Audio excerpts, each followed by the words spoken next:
Ooh. We have a storm coming in. I had a storm this morning. Stormy weather. Anyway, I don't know the rest of it.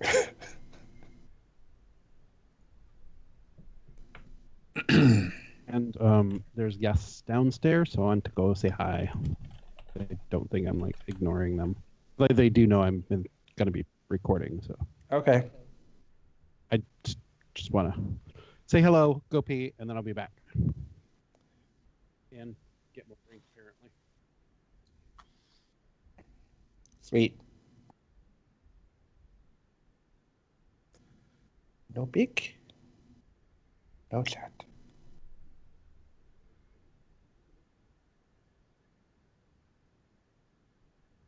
Hmm.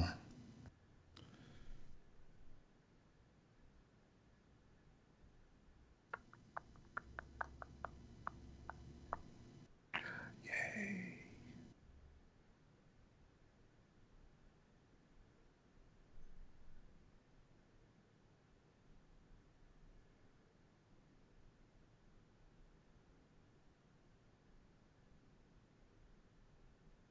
Hmm. He is yummy.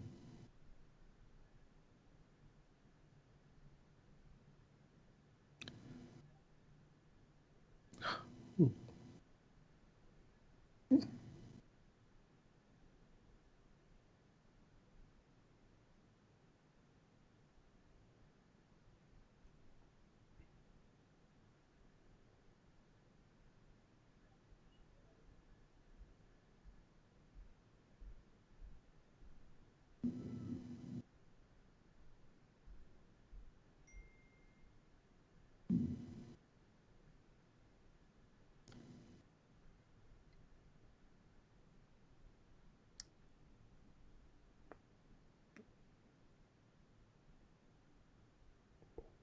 Hmm.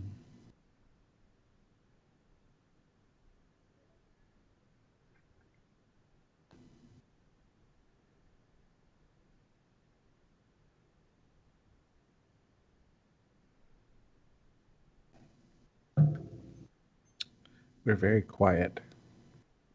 Yes. It's like, I'm going to start a stream and nothing. Hi, James. James. Hello. Hello.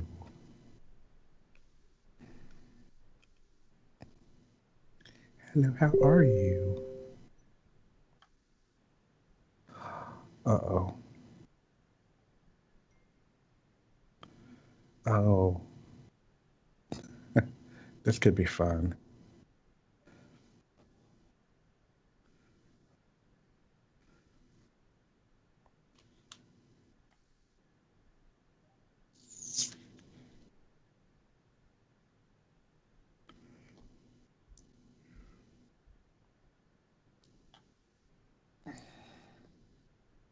Topic.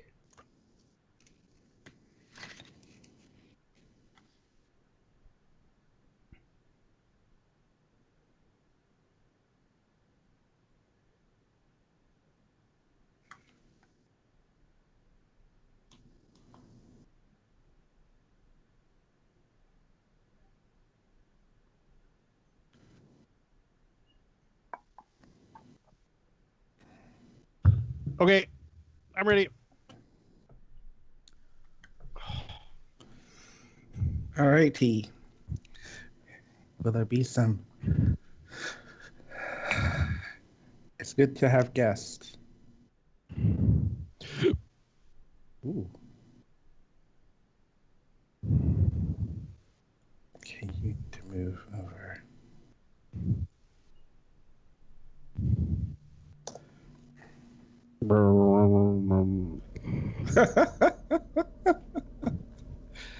I think we're all ready, right? By the way, Chester, we can hear you breathing. I can That's okay. I can see you cleaning your teeth. breathe. You can. we're still at pre-show, but I just wanted you to know, like, without the whatever that's called on your mic. Filter. Yeah. I can't hear you breathe. All right.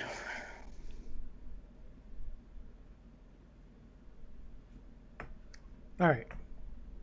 So you did this on bitch? Yes. All right. Let's do it. Oh, wait. Hold on. Before I do that, I should do this. Quick test.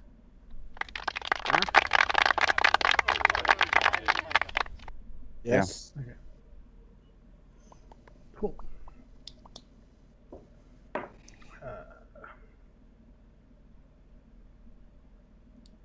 Trying to remember how to do this. Okay, in 3, 2.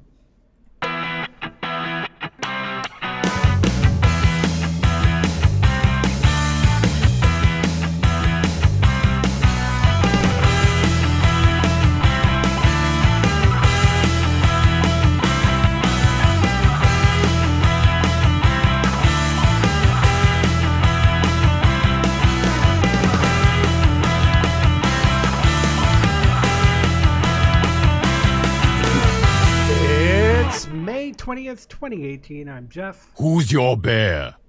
That's right. I am your bear. I'm Damon. I am Chester. This room is a pigsty, and you're a dirty pig boy. And that makes me Gary. Don't hurt nobody with your bad self. And welcome to Cubs Out Loud, the Bear Podcast of Indeterminate Length, episode number 465. And what a week. What a world. What a world. What a world. Let's go into this.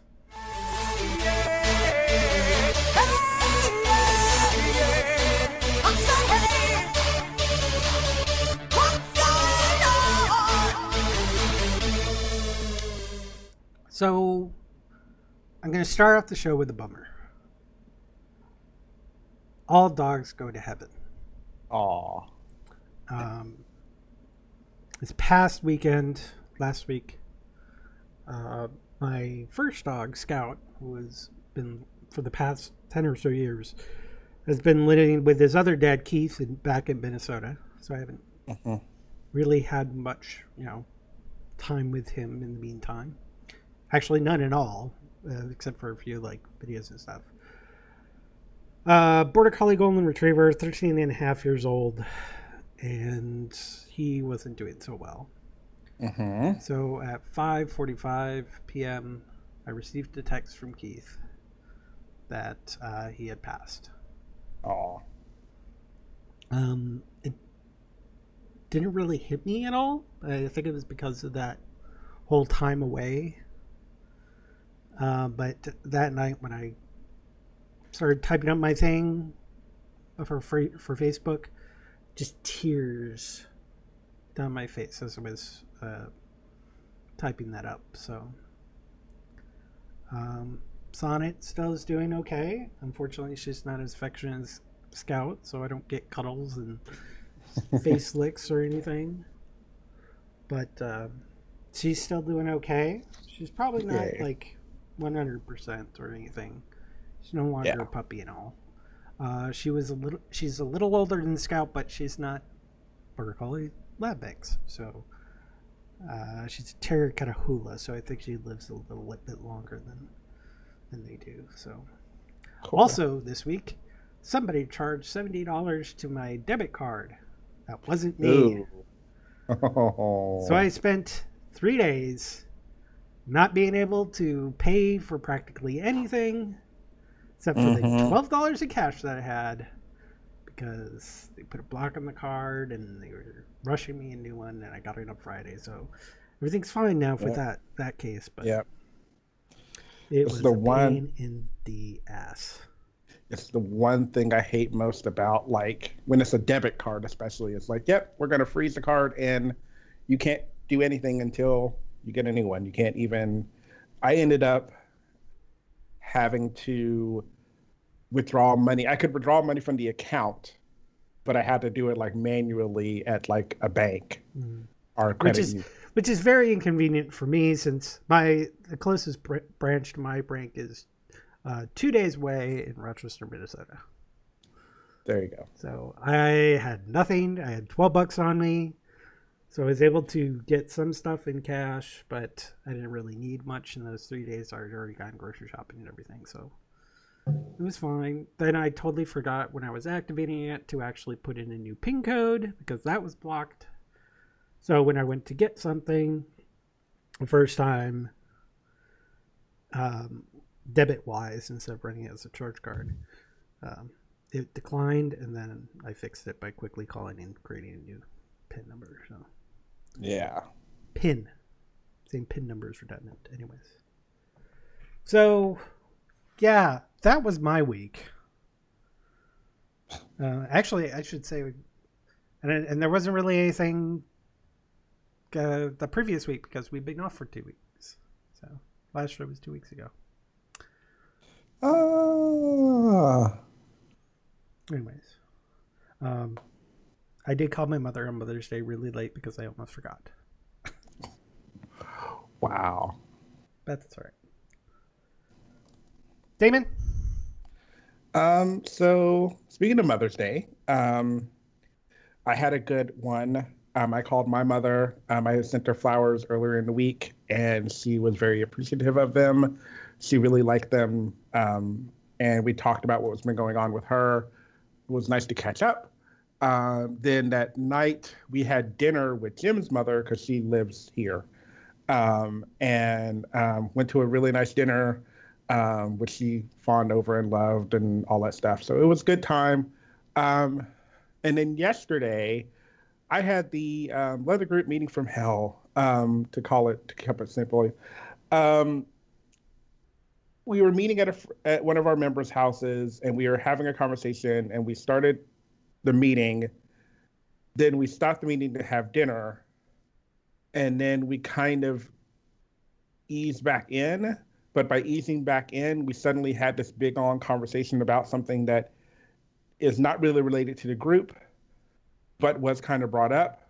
And it ended up making this very long, convoluted conversation that kept going and going and going and going, until finally I actually said, like, can we please, move on with the meeting? Because as the secretary, I'm writing minutes, and I'm trying to get everything down, and I want to get everything else. And I have someone sitting next to me who is literally falling asleep. So might want to get the meeting going. And we finally were done about 10-ish or so. But it was a very long, drawn out meeting that could have been much shorter. Much shorter. Yeah. Yes, Gary? I have a question. Yes. Did you actually say, I have a person sitting next to me falling asleep? Oh. No. So you didn't call him out? No. Well, that might have been fun to say and more comical later to read in the meeting minutes. Person to the right of the secretary fell asleep during this conversation. No, I chose to leave that out of the minutes. But it was just something I noticed. Yeah, but other than that, it's been a decent weekend. We've been dealing with a lawnmower that wasn't working and trying to find the part to the spark plug to get it fixed. And then in order to get to the spark plug, we needed a socket on a wrench to get the out. And then we finally got that. And then Jim found out that he had the wrong size spark plug. So he finally went and got that and came today. Excuse me. And finally was able to get the lawnmower working, and he finally mowed the front yard. Thank God, because it was looking terrible. Raggedy, yes. Yeah. But it's good. It's better now. And we've had our, so About a month ago, our neighbor behind us, after we found out we had the issue, volunteered and actually mowed our front and backyard for us, which was really great. It was right before we left for claw, so it helped out a lot. And then sometime, last week or 2 weeks or something ago, he mowed it again, just the backyard. And I'm realizing he's probably mowing the backyard because that's the yard he sees, because he lives behind us. So the only yard he gets to see is our back. Even though the first time he mowed both, I think he's now saying, oh, I'm just going to mow the backyard because that's the one that I can see that's causing me, I guess, feelings. Because he mowed the backyard recently without even saying anything to us. Like the first time he did it, he came up and asked. And then we came home one day and found out that the backyard had been mowed with neither one of us knowing. So I did that for a neighbor once. The neighbor to the one side of me, he was having a lot of medical issues and missing lots and lots of work. And normally myself and the neighbors on either side of me would typically mow our lawns like within a day or two of each other. Like if I came home from work and I saw one neighbor doing it, I would say, oh yeah, I got to mow the lawn. And then that typically would make the other neighbor do theirs as well. And I noticed one time he didn't get a chance to mow it. So I just ran my mower over there and got it done for him. And it happened again about a month later. Yeah. And then he stopped by and he's like, hey, I really appreciate you mowing my lawn, but don't worry about doing it anymore. We're just going to pay somebody. And I'm like, dude, I don't mind. You almost every winter, you almost always come through our sidewalks with your snowblower. So it's kind of like an even trade for me. You got not winter, that big of a I got deal. summer. Your yard is small enough. It only takes me an extra 10 minutes. And he was like, no, that's fine. Don't worry about it. Neighbors helping each other out. It's always a good thing. But the homophobic guy on the other side, because of the way that our property line went, I had this area of, I'm going to say about 5 square feet, but it was in this odd triangular shape. There would be often times where he would just do that for us, and then I would end up kind of just rotated back and forth on who did it. Sweet. Chester, how about you? What's going on? Let's see. I had a really busy week. I had a guest show up out of nowhere on Wednesday. Nice. Gary had come down from Erie, and we went to see Hurricane Bianca from Russia with 8. We went as the Cub Club. So Gary contacted me earlier in the week. He's like, hey, do you mind if I come down and join you guys? And we're like, no, come on down. So that was fun. He got to meet a couple of our friends and hung out with Q for a little bit. Yeah, Q. And then Friday, my friend Trey, my puppy friend Trey from Cleveland, decided to come down for the weekend. So we got to spend a lot of time together, just hanging out, doing stuff. And then this morning I got up and met up with a couple of people from the Cub Club. We went and had brunch. Well, I say brunch. I just called it brunch because it was 11 a.m. But we went to North Market, and it's a food hall. Okay. So you can pick and choose what type of food you want to get. Like there's Thai and Japanese. There's a Tibetan restaurant in there. Jewish deli, Polish. There's a Mexican taco place.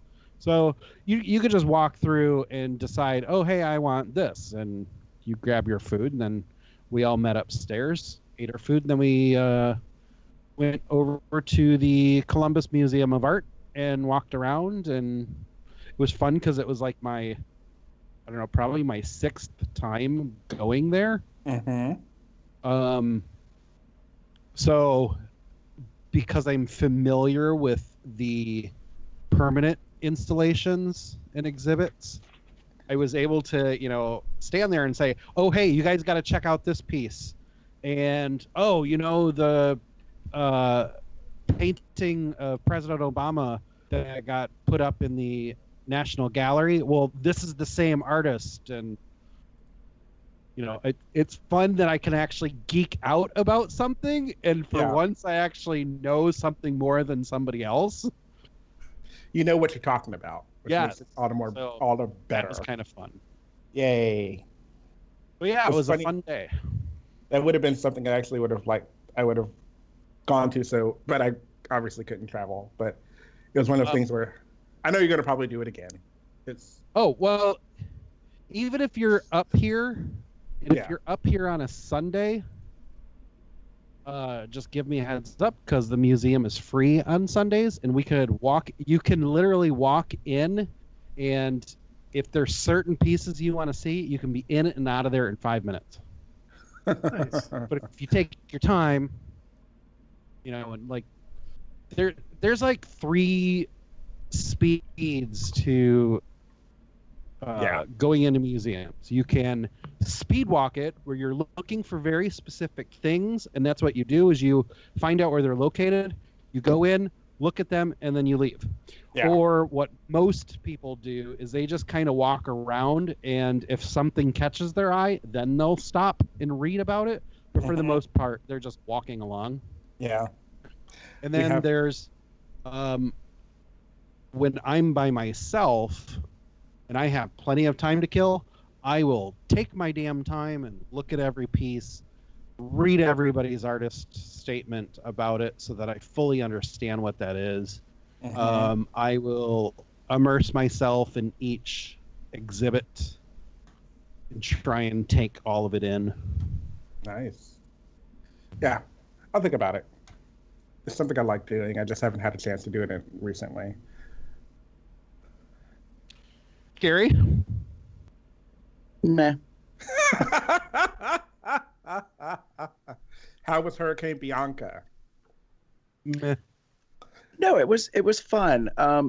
There's a shit ton of cameos in it that I didn't know about. I'm still kind of thinking about one of the characters that it's in it, their portrayal. It's bugging me, and I haven't figured out why. So I mean, it was good overall. It was a good fun outing. It's been quite a while since I've been in a movie theater full of the gays. So to know Midwest that Bear Fest, seeing Star Wars. That's true. But that's not seeing a gay movie though. So that's true. There's a very different kind of space culture when you go to an independent kind of theater like we did, and you see independent films or smaller scale films that aren't getting, big cinema nationwide release. And so you go in, and it was a pretty full house. I mean, it wasn't completely sold out, but it was probably about 80% or more. But I noticed that all of the previews were for gay audience. Yeah. So you're paying attention a little bit, at least I am, to audience reaction and things of that nature. There's definitively some very gay kind of content in the film you're about to see what's happening. So it was fun. I just kind of forgot what that was like because we don't really have that in here. So I always have to travel out of town to go see a gay film with a gay audience, so to speak. And nice. I mean, there is something to be said to seeing a movie with other like-minded individuals. Like Star Wars at Midwest Bear Fest was fun. The past 2 years at our event, we've had a movie in the ballroom people get to go see. So that's fun, but it's not quite the same thing in that case. So it was fun. It was a good, quick trip.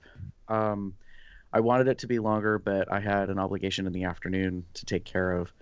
And so, yeah, it was one of those I'm going to quickly leave, go to Columbus and quickly turn around and come back. But it was nice to go back to a city I used to go to all the time. So for 12, 13 years, I was heavily involved with Pittsburgh Did a lot of stuff there.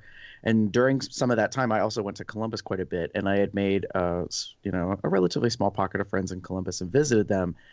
And then as we were discussing Chester with Michael, because he's pretty much born and raised in the Columbus area, he's really familiar with what I talk about in terms of the cycle over the years of the rise and the change and the shift of the community. And I mean, at one time, like he said, there was 24 gay bars, and now there's a dozen. And that's had an effect on things. The bear community used to be a lot more organized, a lot more cohesive, and did things, and they had a run, and there was just a lot of stuff, and it was very like winds of change promising. I had actually wanted to move to Columbus for a good number of years, and then things just kind of shifted, and I wasn't really as comfortable with that, and I felt like almost weirdly like someone had tainted the water, and the city got bitter. There was just a lot of like negativity about people and things that were going on, and I never really kind of figured out what that was. So it was refreshing to go back and to hang out and kind of socialize and see some people and not feel that it's quite the same as it was before. So that was nice. So yeah, no, it was pretty good. I mean, it was a little low key. Oh, I can't say this. Since we last recorded, I earned another merit badge towards adulting. So I've been in my place for almost 6 years now. And ever since I very first moved in, there was something I wanted to do. And I finally did it a week ago Friday. Get laid by a cable guy? No. Nope. Not that achievement has not been unlocked yet. Correct. That's not really adulting either, technically. That's for me personally. It's adulting. Adult themed. Yes, it's adult themed. That's fair. But no, I wanted to replace the sink, the kitchen sink faucet, because I hated it with a passion. It was a utility sink faucet. Okay. So it's not even a proper kitchen faucet. It's a utility sink faucet, which means it's low profile and it's kind of the wrong like diameter or length, and it was older. There was a lot of issues with it. And a year ago, I bought a replacement faucet, and then it just took me a year to put it in. That's not true. It took me 4 hours to do the whole thing, but it took me a year since I ordered and received it to get the gumption and just get it over with. But I did watch a whole bunch of YouTube videos. It was very helpful because I did have to go to the local Value Home Center, buy a couple of parts, which were incredibly helpful. And it has worked ever since. I have a sprayer again, which I desperately wanted and missed. And my sink had the fourth hole built into the enamel sink for it. It just had a stopper, so there was nothing there. So yeah. So I learned some stuff, and I didn't break my back or throw my neck out or anything because I learned things. Damage or... No, that's true. Both maybe Damon if the cable guy was over, you could have broke your neck, threw your back out. Oh. But Damon and Gary butched out this week. I mean, no. Fixing a mower, installing a sink. It gets worse. Hey, I did stuff on my car. I butched out too. Okay. And I did stuff on my car, as I posted online. I cleaned my car and I replaced a decal on my back window and then put 2 new ones. So one of those, if you follow us online, you might have seen a picture of it. But anyways, now it's bad because every time I go in the bathroom, the bathroom sink bugs the shit out of me. Uh-oh. So now it's because now I need to coordinate the bathroom with it. Well, all right. Well, here's the whole thing. Okay, so like Vince had come and visited. Oh, that's another thing I did. I didn't even think about talking about. And I'll jump to that in a second. But anyways, Vince was here, and I was showing him the new sink faucet, and he was like, "Oh, that's really impressive," and stuff like that. And he's like, "Are you taking it out when you move?" Because he knows, and then I explain, when I moved in, everything, like this is probably OCD, but I was annoyed that a lot of stuff didn't match, especially like what you call the face plates. So like your electric outlets and your light switches, doorknobs, basically anything that was supposed to be a metal surface didn't match. And a lot of it was brass, which I can't stand. So I like white metals as opposed to yellow metals. So I don't like brass or gold, rose gold, all that kind of crap. So I prefer nickel or steel. And I was like, all right. So over the years, I've been replacing like handles, pulls on cabinets, you name it. and hence the sink was one of it. So now jump to I have a bathroom faucet that doesn't match the toilet handle, the bathroom handle, the hanger on the like. So it's one of those like, and I told Vince, I was like, no, I'm not taking out the faucet when I leave. Like I originally said when I moved out, like I would probably take all the plates and everything with me, the shower curtain rod, like, you know, a lot of that kind of easily portable stuff. But I don't think I'm going to screw around and replace the faucet. Like besides, I threw out the old one. And no, I didn't tell my landlord because she gets the benefit of whenever the hell I moved out that I did a little bit of updating. Yeah. It's not major stuff. So, but no, so now it's one of these things like I'm not going to redo the whole bathroom. I'm not replacing the vanity. I'm not replacing the sink. But there's a part of me that's like, well, now that I know, I don't know if I really want to screw around with replacing it. Because here's the thing I'm going to tell you. And nobody thinks of this. So y'all pay attention to this. And Damon, when you're done with the show, you and Jim can go in your kitchen and in your bathroom and think about this. A lot of vanity, like cabinetry, has double doors underneath. But when you have a double door, you usually have a joist or a supporting beam that comes down the middle, which is non-removable. So if you're going to replace your faucet or your drain, and not like the hardware, not the sink, not the vanity, not the cabinetry or the countertop, you need a skinny fucking plumber to be able to get down in underneath and reach that shit. And luckily for the kitchen, I was able to get down in, but I had to keep like coming in and out like of the cabinet to get to different sides. Nobody tells you this, and this is not in any of those YouTube instructional videos for the record. Putting down a towel, like putting down several towels to like not break your back. I mean, all this kind of stuff. There was a lot of good stuff I read ahead of time and I watched online. But one nobody ever talks about is if you're a fat boy, you may or may not fit in a small space.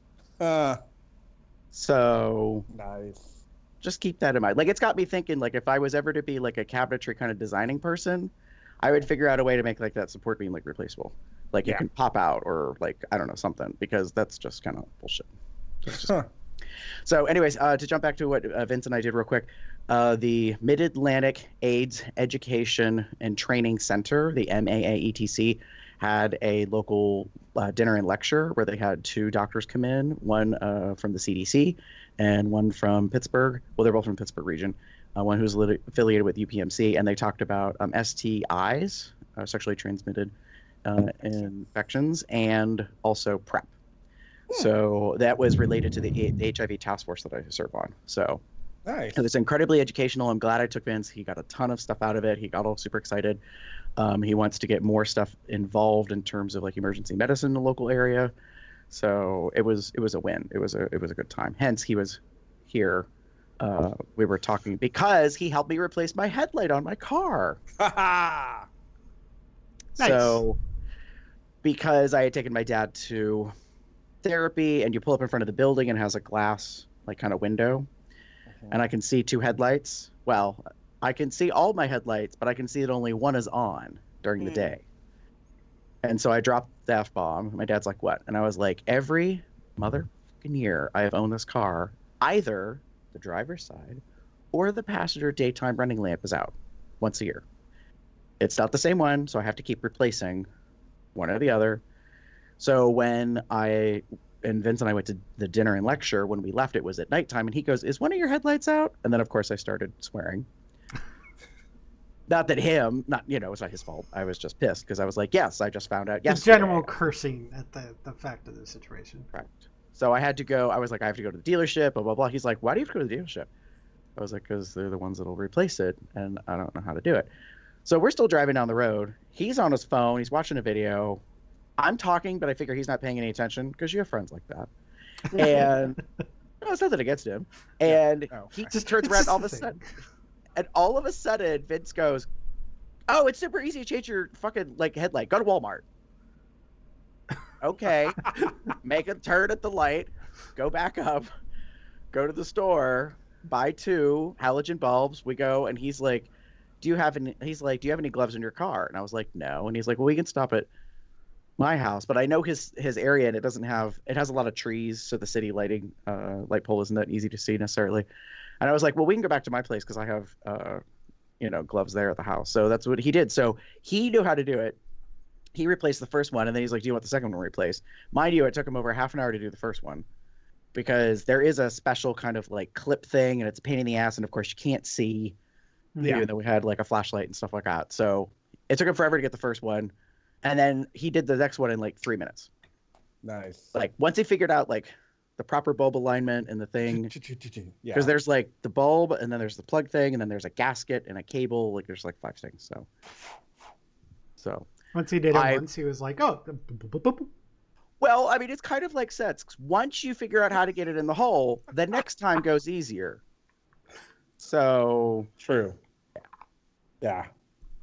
So I guess I had some butch things happen. Like got a faucet replaced, got headlights replaced, for at least $100+ cheaper than necessary, or what I paid in the past.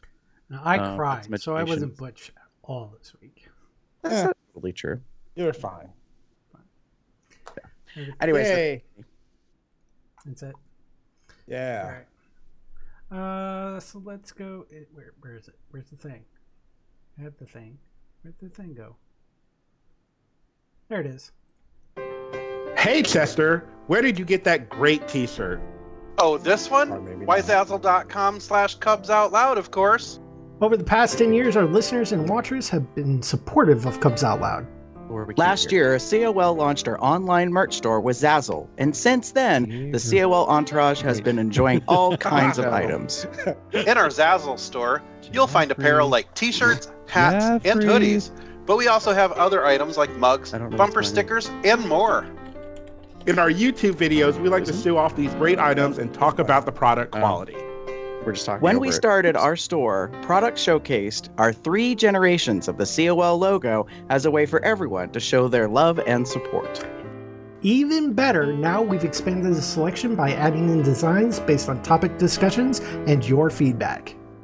So be on the lookout for new designs as they are released in the coming months. In addition, we launched another way for you to support Cubs Out Loud. In March of 2018, we kicked off our Patreon site, where awesome people like you can become patrons, where you'll be able to choose from 4 great levels to support us. For as little as $1 a month, you can support Cubs Out Loud as part of the COL entourage. You can learn more about supporting us at patreon.com/CubsOutLoud. And thanks in advance for watching and listening to us here at Cubs Out Loud, the Bear podcast of indeterminate length.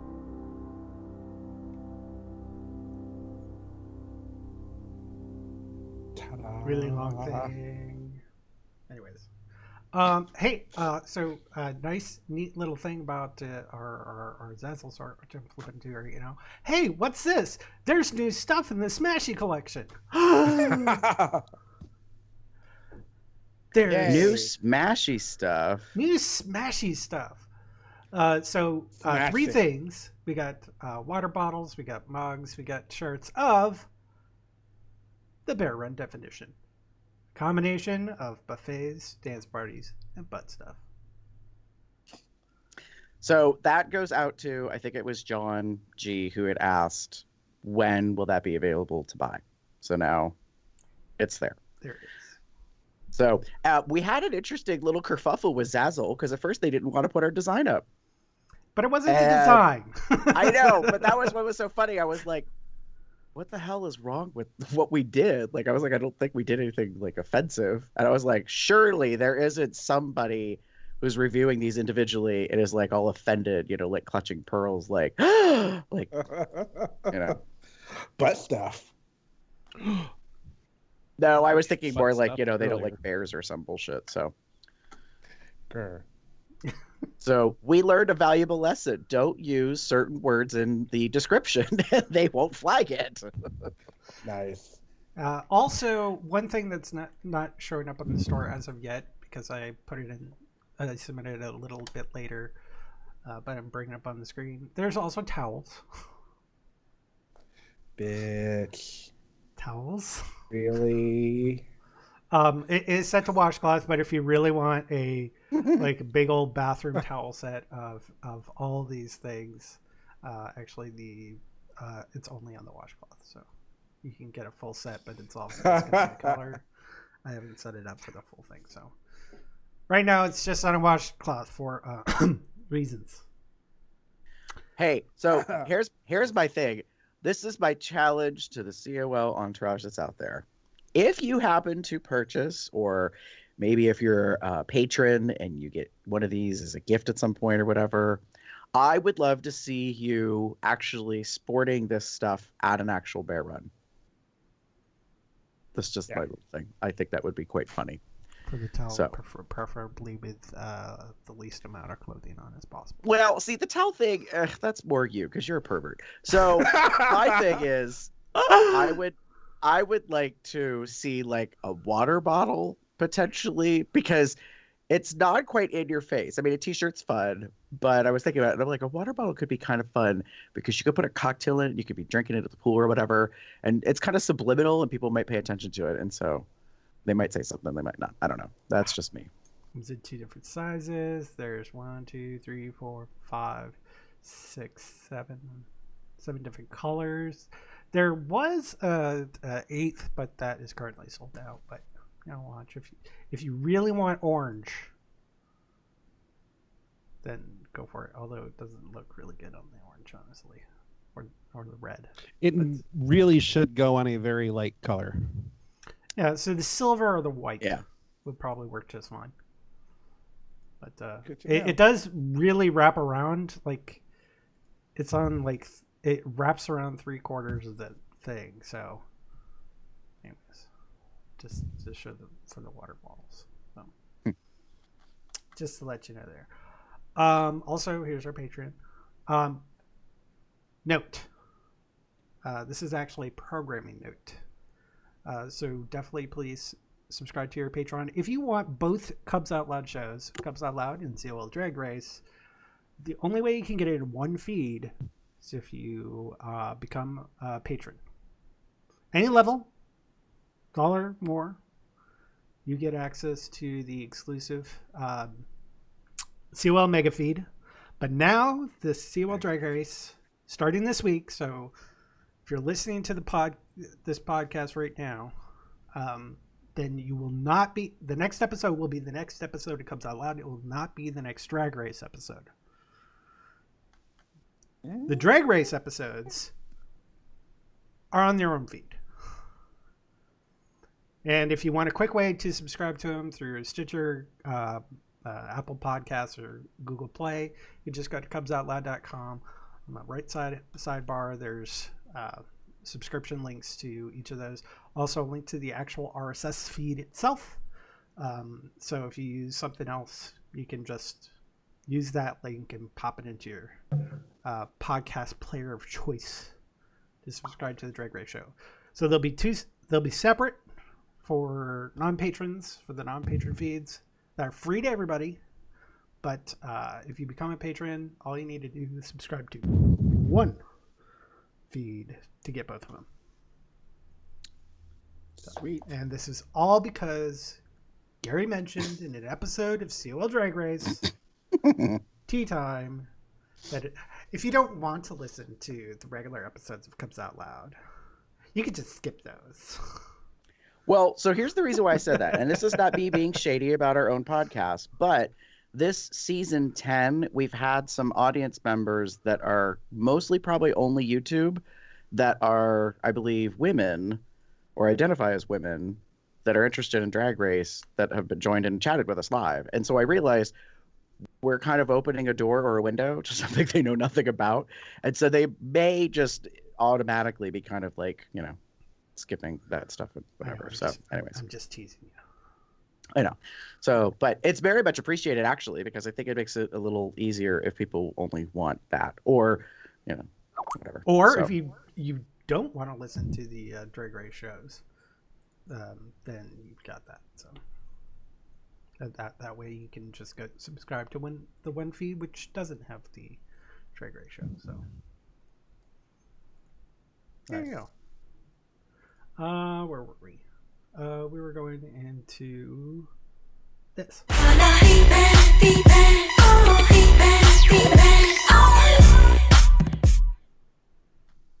So, Gary, what's been going on over the Facebooks? So over in Facebook, we would like to thank the following individuals for liking us over in the FB land. Darian McBark, Joey Dominique, Drew Ryan Bisnoth, Derek Gage, and someone named AJ Cementilli. Some bitch thing. Now, well, no, here's the thing. So I'm not sure why, and I forgot to research this. AJ just liked us now because he's actually been on the podcast in the past. And I have a feeling like he's liked us before, maybe. So I'm not sure what this means. But there you go. Yes, what am I missing? Damon, what's been going on over on YouTube? Over on YouTube, we have a new subscriber by the name of Howard Naong. Nice. Chester, how about the Twitter and Tumblr? Oh gosh, we got tons of stuff. Over on Twitter, we have Where the Bears Are. Yes, Yay! that's Where the Bears Are. Nice. We also have the Boru podcast and Cubbigus 3. And I don't know why, but this Cubbigus 3 person is using my friend Tony's photo as his avatar. I don't know. It's weird. Anyway. And then over on Tumblr, we got a whole bunch of new followers. Big Bite 13, Pugsley Pig. Wonder who that is. Pot Bear, Bear Cell. Let's see. Fuzz Chub, Tigger Bear 75, Dead Account 28, Bear Chaser 92229, Jumpin' Jehoshaphat, Gargar Bings. Which is funny because I think it might be Gare Binks because he goes by Gare Bear. Not related to me. Yes. Still just cow. Meow, I'm a kitty. Lol. Indiana Gay Guy 812. Coffee Bear 614. Oh, that sounds like he's from Columbus. Huh. And then we have two Tumblr comments. One was from Cubziz, and he was replying to the fact that he was the bear of the day, and it says "Eep blush." Aww. And then Pop Bear sent us a DM that said "Great sight." Yay! There you go. Thanks, Pop Bear. You're hot. Just putting that out there. Wow. What he is. Have you checked this? I mean, there is this comment on our episode doc about him right here. Yeah. It says he's fucking yum, by the way. So, I didn't put it there. I'm just. Oh, I put that there. I know. I'm just stating I'm reading it, not that I put it there. Anyways, moving on into this.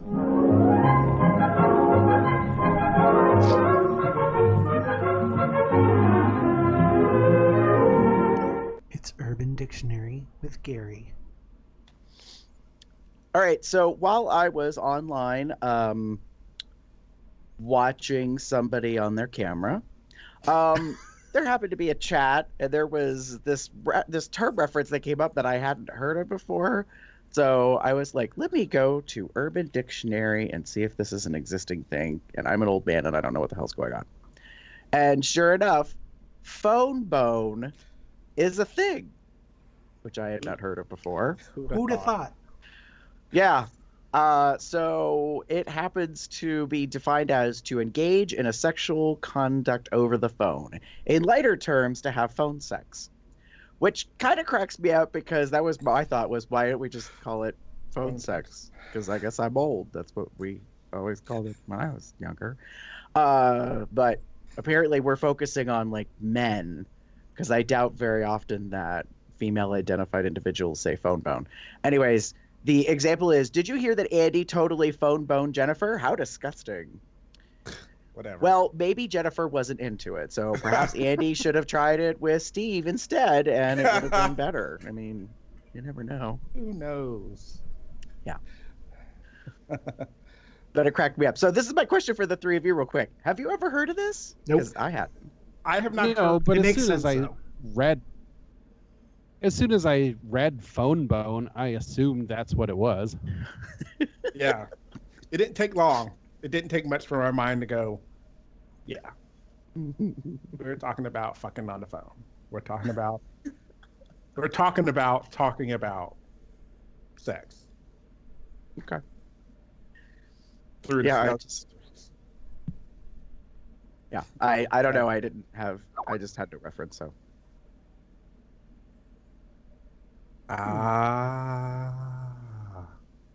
Yeah, good reference. Mhm. So, is that something that you would put on your profile? Well, Phone some bone? people do. That I'm into phone boning? Is that what you mean? Yeah. Yeah. I mean, possibly. Phone Bone. No. I think he's trying to transition. That was a segue. Oh, wow. Segue. All right, I'm going to go back to drinking my cocktail and not paying attention. Well,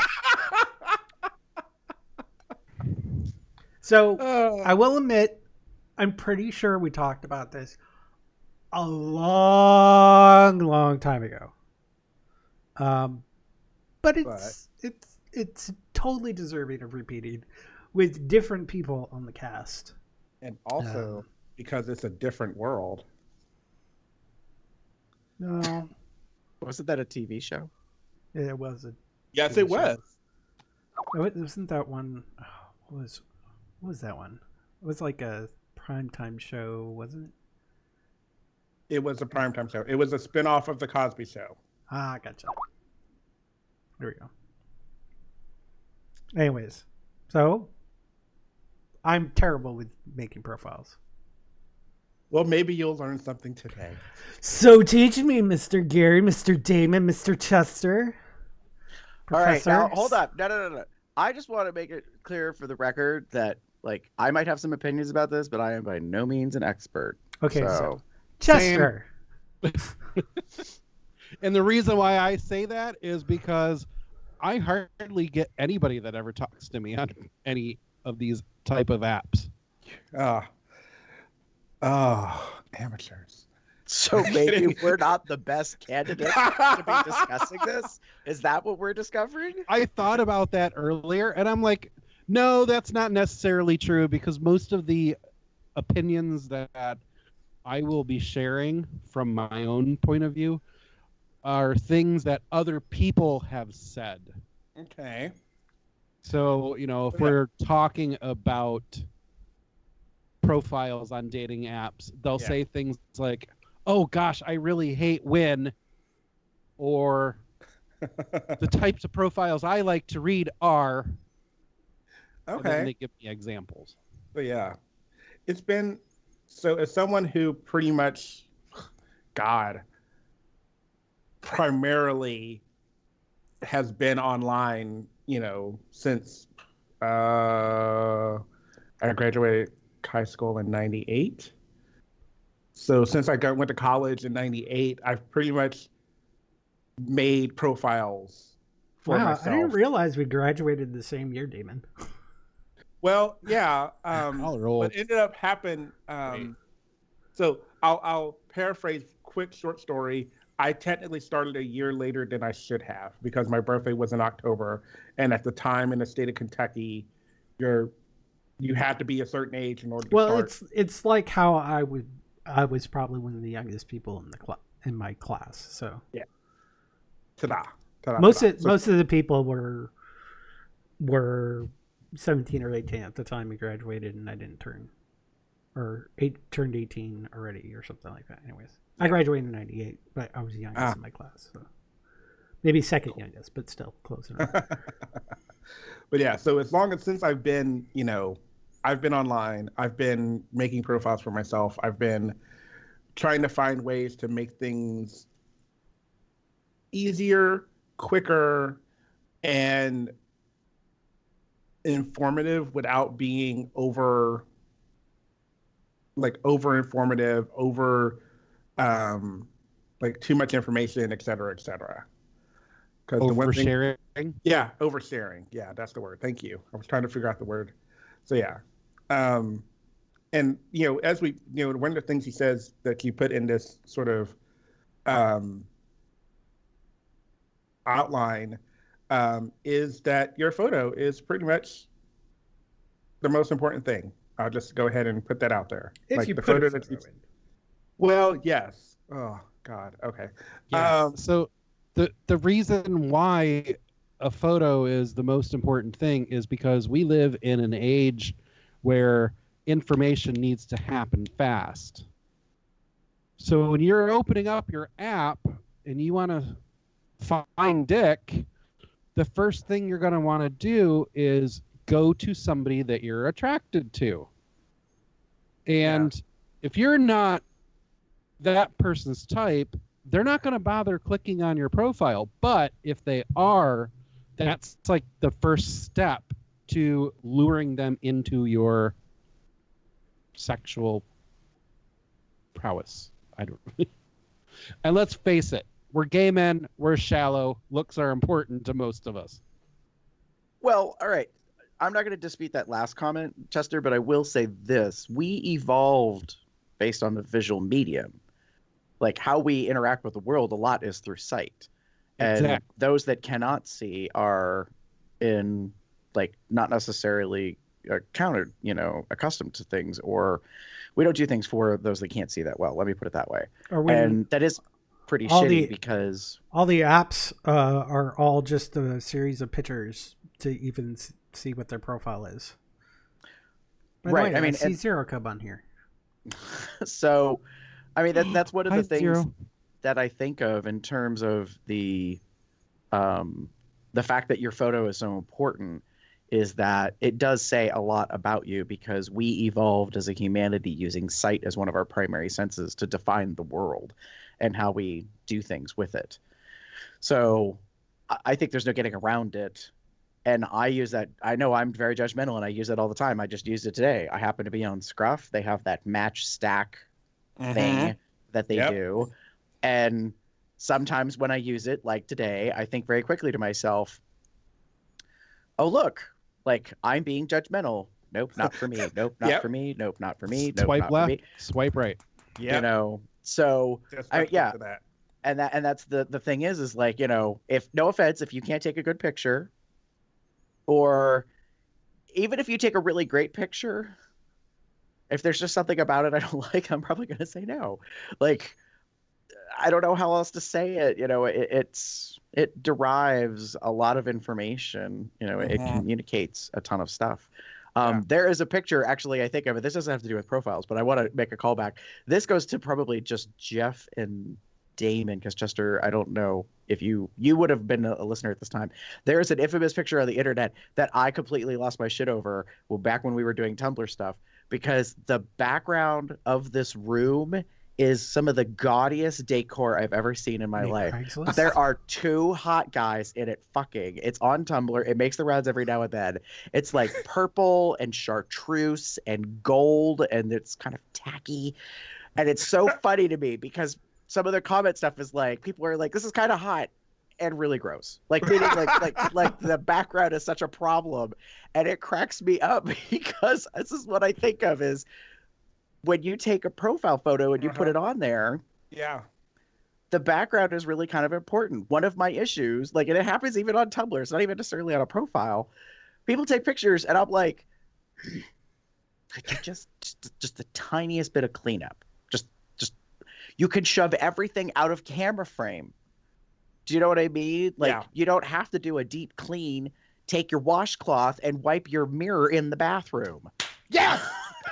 Do you guys remember about 2 or 3 months ago that Hadrian had reblogged a picture on his Tumblr, and he said kind of the same thing. He was like, hey, the person in this picture is hot. However, I can see all the shit in your bathroom. like the disgusting mildew that you've got going on in your shower, or the hairs coming out of the drain, or the piss stain on the front of your toilet, and you expect me to come over and have sex with you if this is like you live? If you can't keep your bathroom clean, I'm pretty sure you can't keep your own fucking body clean. So you're absolutely right. You have to take that into consideration when you're taking a photo of yourself. Be mindful of the shit behind you. Well, there's something to be said for going too far, and that goes back to earlier today. So I'm on Scruff, and it's the snatch, match, whatever the fuck that thing is, and so I'm going through it, and I paused at a photo, and I was like, "That's a really good photo." It's a little filtered. I'm not interested, but and it wasn't because of the filter. I just felt bad. Like I was like, they're a beautiful person. And that's the reason, part of why I stopped. But then I was like, oh, but this is very manufactured. You know what I mean? Like your skin is too perfect.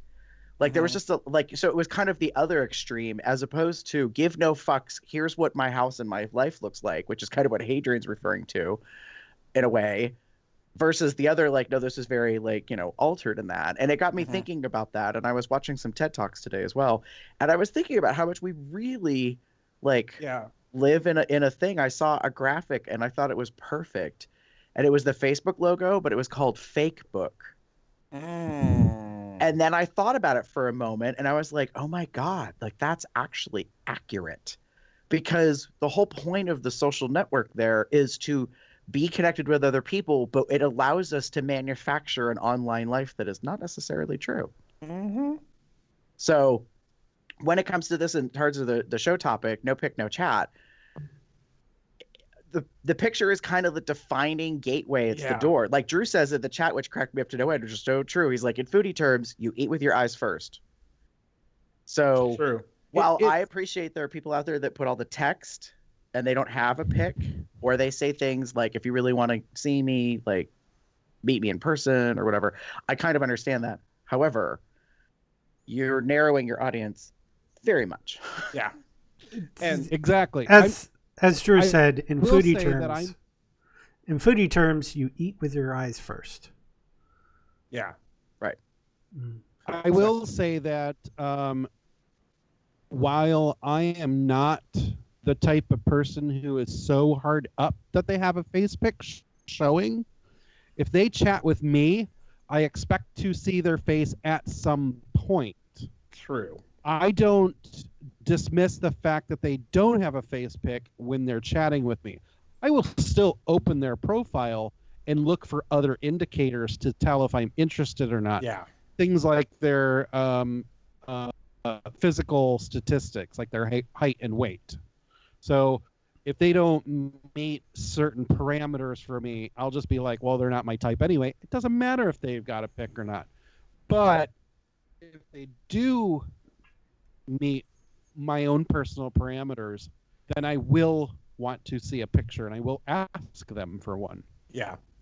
I have on my pretty much every profile that I have out there, no pic, no meet.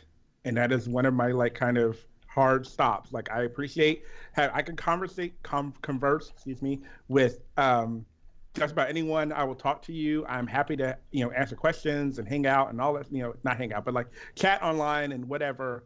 But if you want to meet me in person, I need to know who I'm meeting or what I'm meeting, because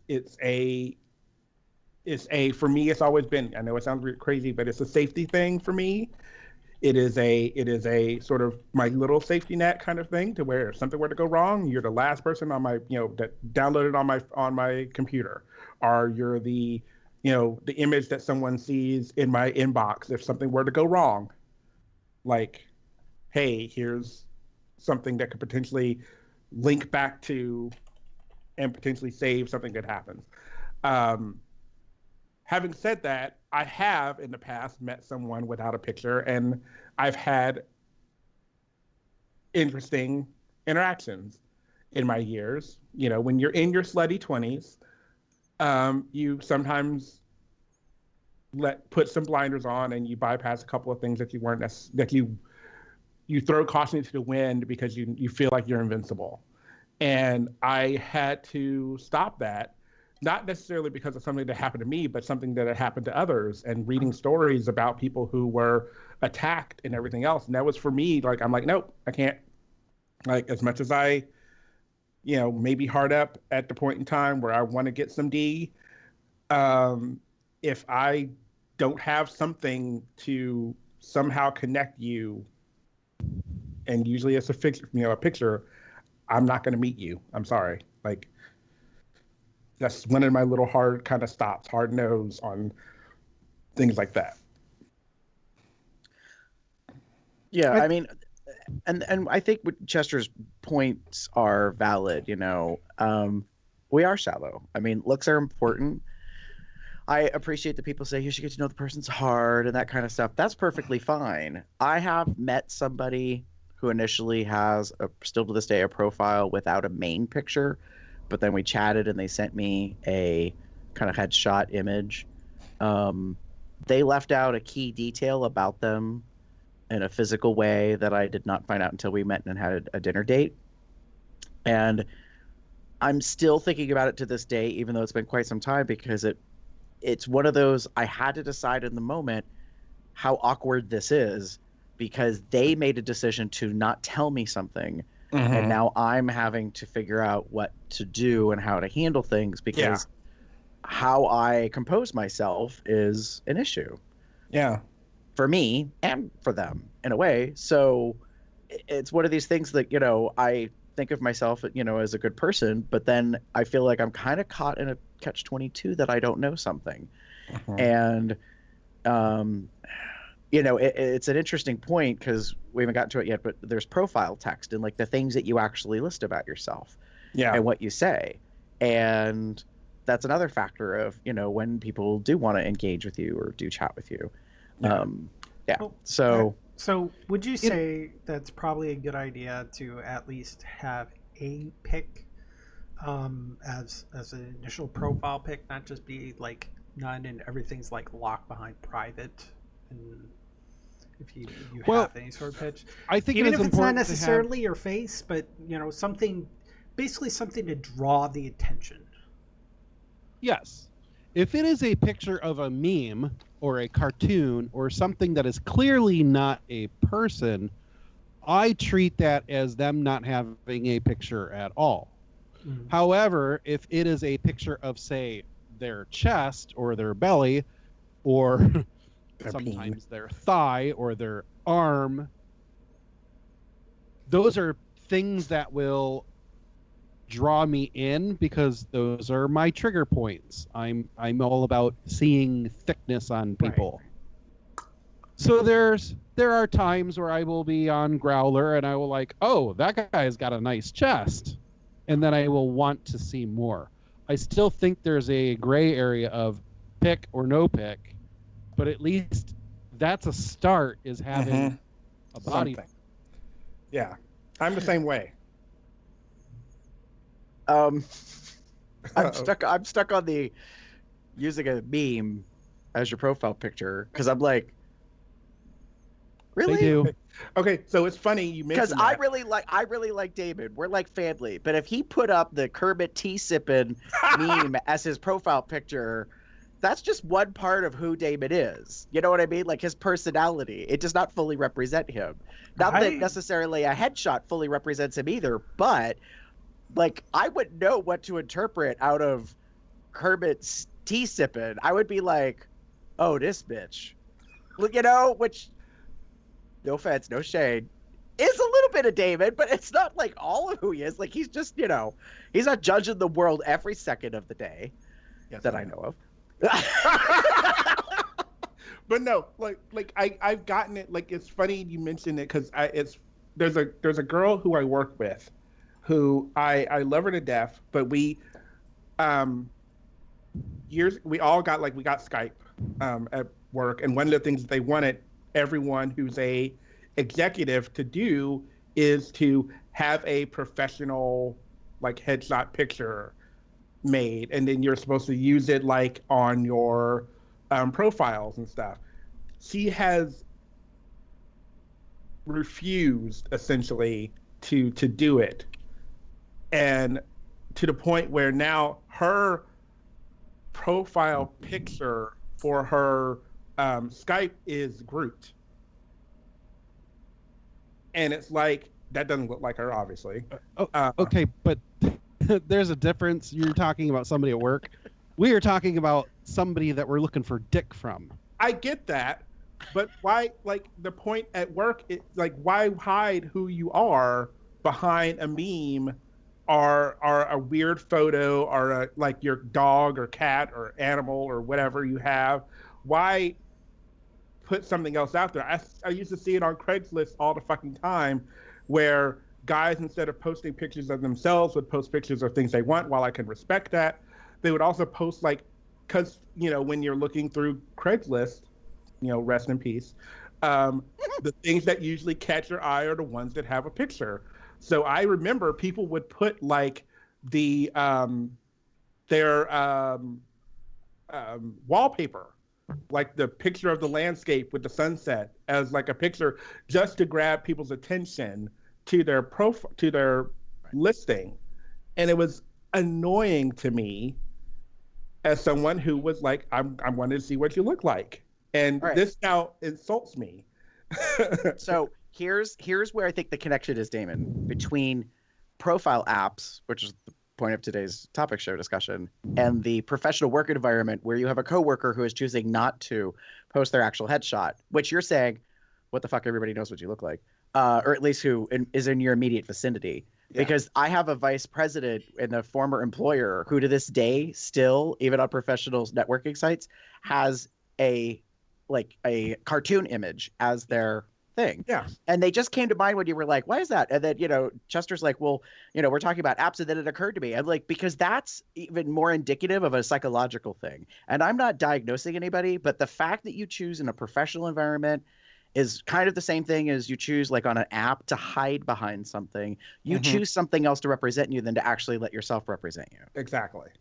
So whether or not that's a deal breaker for a person is up to them to decide. But I know for me, now if you had someone do an image of you and it's not a photograph, so for example, JMO has had a series of artists draw him, and some of them would turn into t-shirts and that kind of stuff. If he decided to use that as his image, as his profile picture, I totally understand it. Is it technically a picture of him?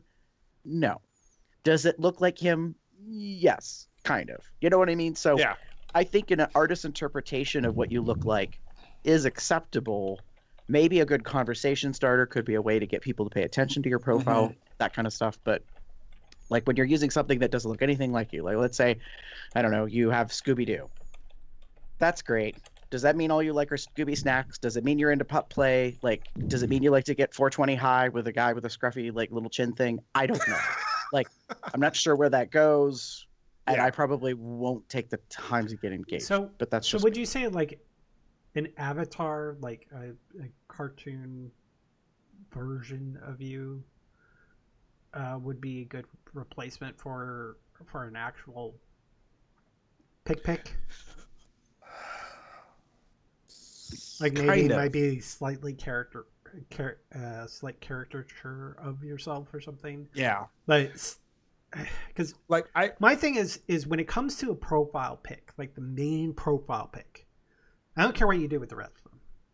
If you even put them in, but your main profile pic really has to be something dropping in, because if you have a meme, if you have a background, if you a landscape picture or something,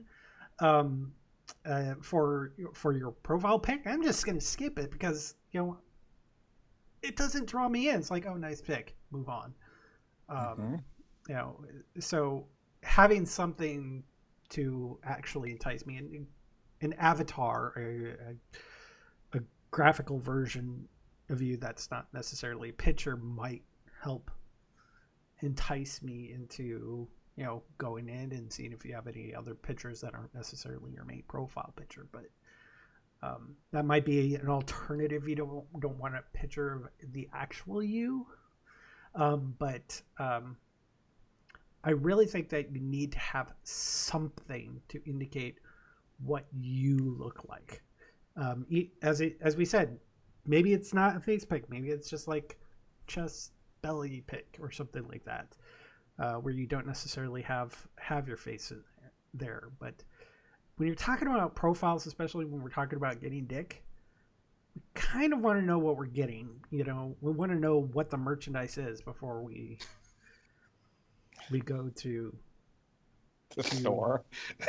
Before we pay the John. Yeah, there you go. Oh, pitch. What? Some people pay for encounters with other people.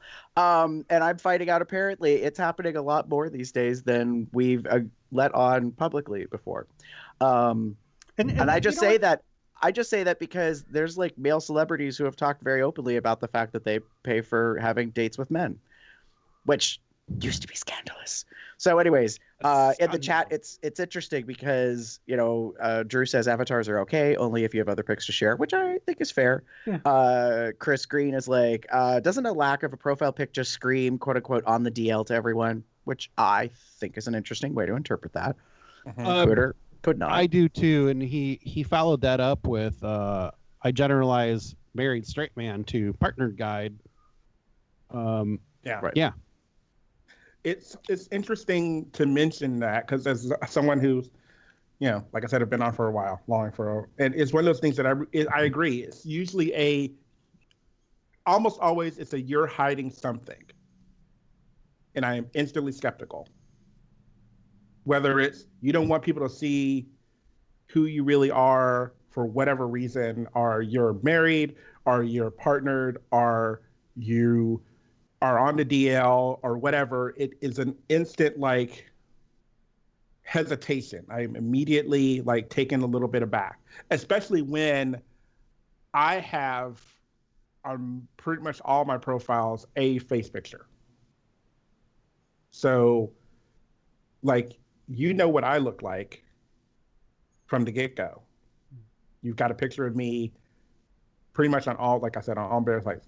So I'm now at a disadvantage because I have no idea what you look like. I have no idea, only which I have your stats, which I'll get to in a second, but that's all I've got. So any kind of connection, I have a disconnect because I don't have something, but you have something of me. Mm-hmm. So yeah. Yeah, and then nowadays with mobile devices, you know, I recommend stepping outside and taking a shot. Do it outside. Don't necessarily do it. Don't do it in your bathroom. Just don't. I mean, I know we like those in the mirror pictures with your phone to the side of you, pointing at the camera, because of course, your back camera is actually better quality than the other, but then you have other things that matter. When it comes to a profile pic, it's going to be a thumbnail most of the time. We're not going to be, you know, really care about that. Just go like this outside, have like some nature in the background or something, or just a blank wall, and then snap a picture with the children. And just, well, this is kind of another point that I wanted to make about your profile photo is there's nothing wrong with giving your phone to a friend and having them shoot it for you. Or better yet, contact a professional photographer and let them know, hey, I want photos done that I can use for profile images. And don't be afraid to let that photographer know, by the way, I want to post this on dating sites. The more information you give to a professional photographer, the more they're going to be able to tailor that photo to make you look your best. There's this really great one. I think it's called Chester Beltaski Photography. It's really good. So if you're at a bear run, you should probably look them up and see what the prices are and stuff. And you could probably have a session. It sounds very familiar to me, like what I did in December at Midwest Bear Fest. That had a series of headshots taken. So, right. If you want to go on something like LinkedIn, you need to have a high quality, professional looking photograph of yourself. And the more I think about this whole show topic that we're doing, this is kind of like a resume when you think about it. Okay. You're putting your resume It's out true. Right, right. And You I'm just glad that put you different mentioned that. content in the text. Well, which we no, can yes, move but into. I mean that's exactly what it is. That's what profile apps are. They are, in essence, friend slash fuck buddy slash sex resumes. I mean, in essence, that's exactly what this stuff is when you take it in terms of apps. LinkedIn happens to be a social network site that is focused towards like professional, like occupational career stuff, and Facebook is Facebook. So. I think that that's an excellent way to think of it, is that you are trying to sell, what's good about you and what, works. And I do think that getting some pictures taken can be incredibly helpful. I mean, I'll admit, when I had Chester take, headshots for me back in December, I hadn't actually sat for a professional photo shoot probably since Senior Pictures. Like, I'd had other people take pictures of me over time. I've had some people that do photography, either professional or as a hobby, take pictures of me, like candid more stuff, like nothing like professional setup with a backdrop. You know what I mean? And it's much easier today now to kind of do that stuff yourself if you really wanted to. But you also kind of need to know what you're doing. Yeah. And even then, you can't necessarily do certain things for yourself. So, like, one of the things in our outline was, about showing your personality as a part of like what your picture is. You could do a selfie, but a selfie does not always necessarily translate your personality. Like, I've seen many selfies that I find snoozable because there's just a bunch of things. Like, it's too close. I can see your nostrils. Like, the angle isn't right. The lighting isn't working. Like, there's, weird background. I think it's at work. But it's a sex app, which is kind of hot, but that's a certain thing for certain people. So I don't know. I think there's things to be learned from that. Yeah. Can we move into the text? Oh, well, there's a couple other things that I wanted to say about pictures. Okay. Gary mentioned something earlier about the background, making sure that your background looks decent. And I want to point out that people do these altered angles, is what I call them, where they kind of lay on the bed in a certain position or hang their head over the end of the bed and like take their photo from up above. That doesn't give you a very good representation of what you look like, because it flattens everything out, including your so face. that when you, and Drew had made a comment about this in our live chat about meeting up with somebody and their profile pic does not match the person who's standing in front of you. I've had that happen too. So if you're going to take a picture where it makes you look 7 foot tall, you better be fucking 7 foot tall when I meet you and not 5'2", because it will be a sharp, very stark contrast in my head. Like, you're not the person I thought you were based off of what your photo looks like. Yeah. No, and I can agree with Chester on this, only merely to say, if I think you're like 6 foot something and we meet in person and we're actually close to the same height, I'm going to be really irritated. I lot of think for taller guys, it puts me closer to the good stuff. So if you're not really that much taller, I'm probably going to be like, really? Guess I'm going to have to get on my knees. For clarity's sake, I'm not... I'm so sorry, David. You just did a spit take. For clarity's sake, I'm not dismissing shorter people. That isn't what my point. It is. Oh, I know. If you look 5'2" in your picture and you show up and you're 5'2", great. But if you look 5'2" in your picture and you're now 7 foot tall, that's gonna fuck with my head, because I have you built in. I have. Wow, you did a really good angle there. Were you doing it from your knees or something? If you're 7 feet tall. Yeah. Right. Oh, It's just that I have an image of you built in my head, and when you show up and you don't fit that image, Yeah. my brain starts to haywire. And you kind of mention it, you're mentioning it also and you mentioned it on the thing, like try to keep your pictures as current as possible. Yes. Like that's a big fucking thing. Like it's too much work. I have I have seen someone for for the past, I want to say at least 10 years, they have the same profile picture as they did when I saw them for the first time as they do now. And that's rather telling.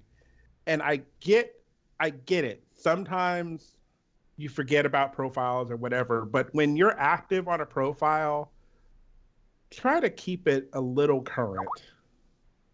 A little current. Yeah, I mean, and there's something to be said for that, because I just caught on some of my profiles that are out there that I've been using, I'm relying on a picture that I took last summer. Is it that out of date? Not necessarily, but even like right now, like I've gone to like what I'd call summer beard, so it's closer cropped and shorter. Well, yeah, it's summer beard. Yeah, I like summer beard. You know what, Dom Top? You just check yourself right there. So no, it's just funny because I know goddamn well I'm gonna walk downstairs and say that to Evan. So no, but it's true. Like in the winter, I tend to grow my facial hair out longer, and I get like a bigger, thicker, bushy beard. And I appreciate the compliments that people give me because they like the fact that it looks as good as it does, or that they can't grow one as nice. I don't know. Whatever compulses them to compliment. However, it is now warmer weather, and I haven't had no facial hair since like high school. Well, that's not completely true. It's very rare, and it's probably been almost 16 years, I think, since I've had no facial hair at all. So there's a reason behind that. So I was like, all right, I'll just get the clippers, and I'll trim it down and stuff. Yeah. But I realized this face does not necessarily match that face that's out on my profiles, and that's what makes me think, oh, I should probably update. And for for some people, I'll use myself as an example. A lot of me has not necessarily changed. And I can usually go with having a similar picture, like for a while. And I do keep some older pictures on my, like before Barefoot One, I have some older pictures because I don't really care much for that site. But like Growler and like apps that are like here on my phone, I literally will just like if I've taken a really good photo recently, that becomes my picture. And the same goes kind of with like Facebook and whatever. But usually the main issue why I say keep it current is the thing that like Gary mentioned is like sometimes there's just enough of a difference that there's a weird like change or an odd thing. And even James mentioned, sorry, James mentions, it doesn't. James mentioned there's a guy here who started out older than him and then is magically younger, and it's the same picture. Yeah, it happens a lot that there are pictures that I have seen people, like I said, I've seen people that have used the same picture for 11 plus years, 10 plus years. There is a guy who I started chatting with from Minneapolis on Bigger City, who when I first moved to North Dakota, I remember seeing this gentleman. And he's still active on the site because you can see him when he's on or off. And he still has the same photo, and it is the only photo on his profile. Yeah. And it's been there for 15 fucking years. Yeah. And that's the thing. Like that's what gets me is like everyone now, like, yes, the professional photograph and like that would be great if everyone has access to it. But nowadays, 90-ish% or maybe 80% of us have a phone that has a camera or has a computer that has a camera. It doesn't take much to take at least a more recent shot. I know or that you always know somebody who has that ability. Exactly. And it just doesn't, it always has bothered me that people are like, well, I can't take a recent shot because I don't have a no. Somebody in the chat mentioned that I don't have a new photo because the camera on my phone broke. Yeah. Yeah, I mean, that is a thing that some people kind of say. I will say this as a person who possibly likes watching people on camera on certain sites. There are some people out there who have some really old technology. Yeah. Or really bad bandwidth. But the bandwidth is not an issue to taking a good picture. Yeah. I mean, even today, in Walmart's disposable society standards, you can buy a Smart Talk phone for like $50, which might be a lot for some people, and take a picture of yourself, you know, and yeah, like I have a digital camera that it's one of those cheapo ones that just like, not cheapo probably. It's an older model, but it's small and compact, and it take pretty decent pictures. I took a lot when I first got it. I've now used my phone pretty much primarily because it's right here.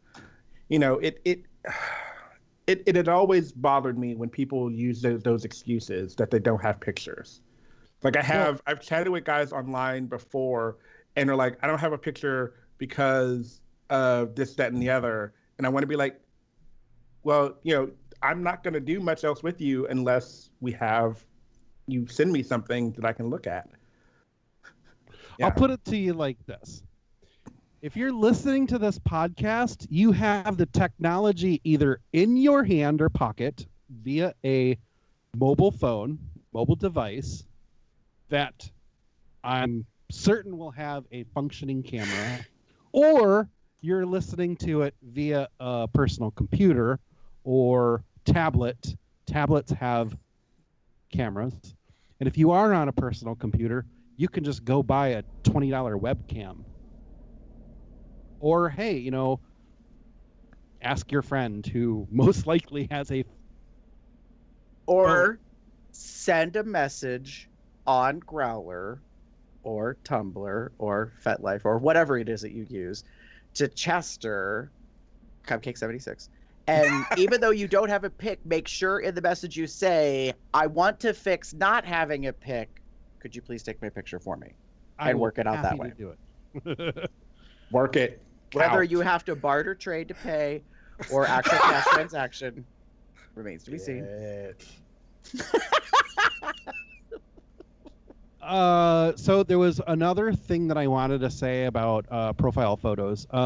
So in our technology, the way that we have things set up today, you have basically two kinds of platforms for personal ads.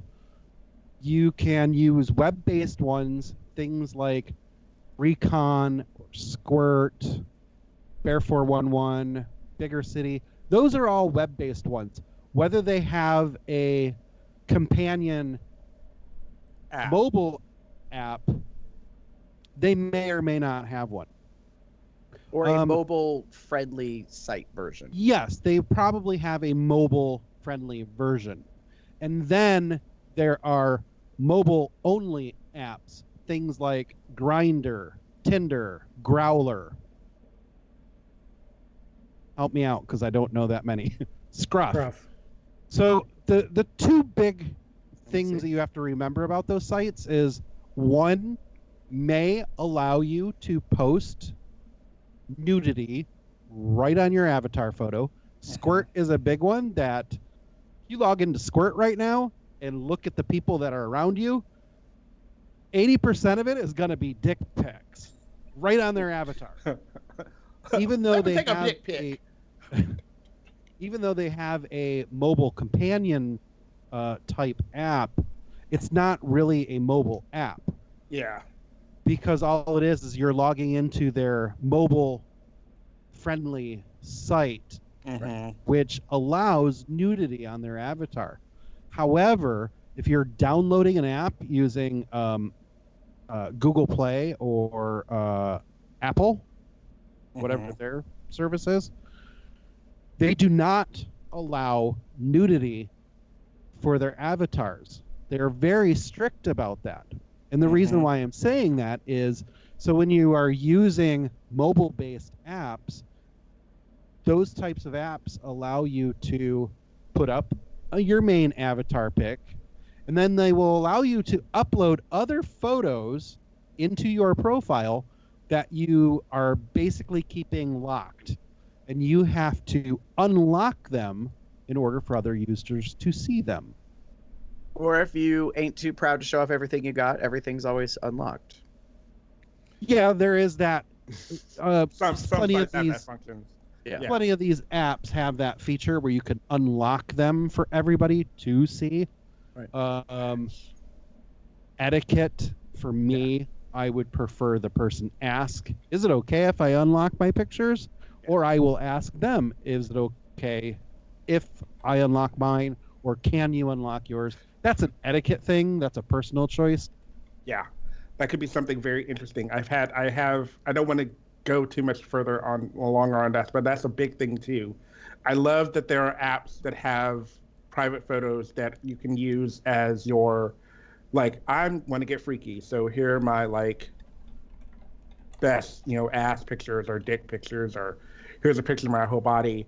But I think everyone needs to understand, like, not everyone's in an environment where, like, you can suddenly see that and go looking at those. One of my biggest concerns or biggest issues has always been, I hate when people just immediately unlock their pictures. And if I didn't see the message, I suddenly am on their profile and boom, there's dick. Because it's just, it gets on my, honestly, it sometimes pisses me off, mostly because I've now seen all of you, and I don't know if I necessarily want it to. That's fair. Yeah. And while I can respect your ability to be like, you want to be as free and open as you want to be, but if I'm at work and I hit your, profile and you've got all your pictures out and they're all like out up in your business, all up in business, I can't do this right now. If Damon can count the hairs on your testicles, it might be a little too much. This sounds like an SNL skit, and this is why I'm cracking up. I'm not trying to disrespect Damon, but I just have this vision now of this SNL skit where they're there, and all of a sudden it's like, boom, dick, boom, dick, boom, dick, like, boom, here's my brown eye, like, but it's a professional work environment. Like, maybe it's a new phone that has like holographic technology or something.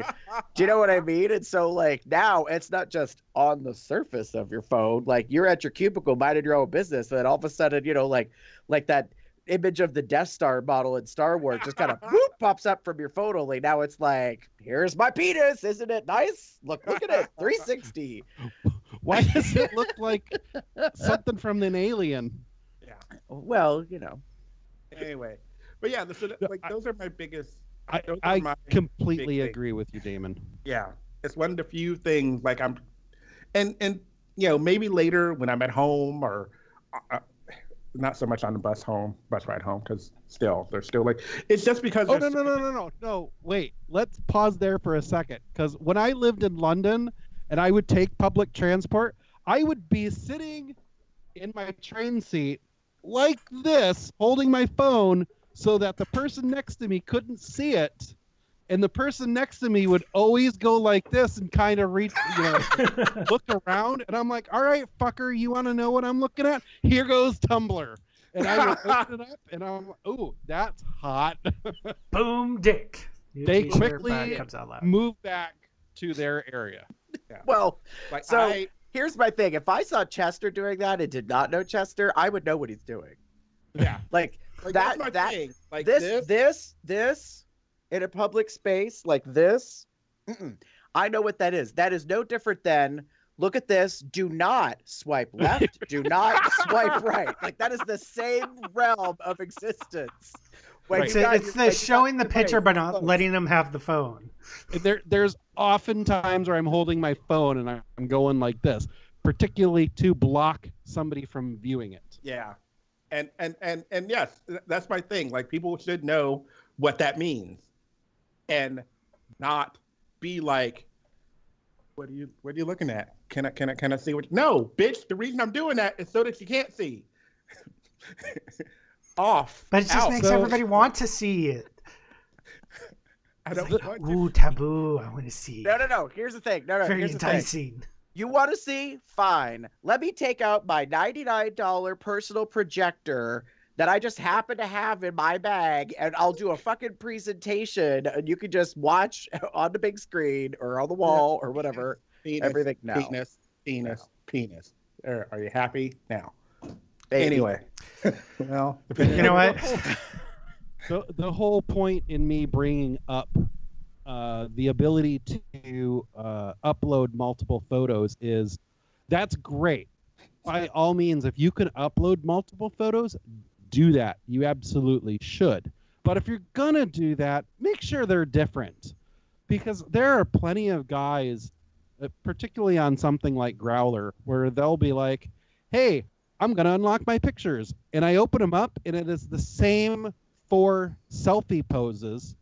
They're just in a different place. They look essentially exactly the same. It's the same pose, the same smile. It's just the background has changed, or their shirt has changed. Wait. So it's like this, and then it's like this. Right. Yeah.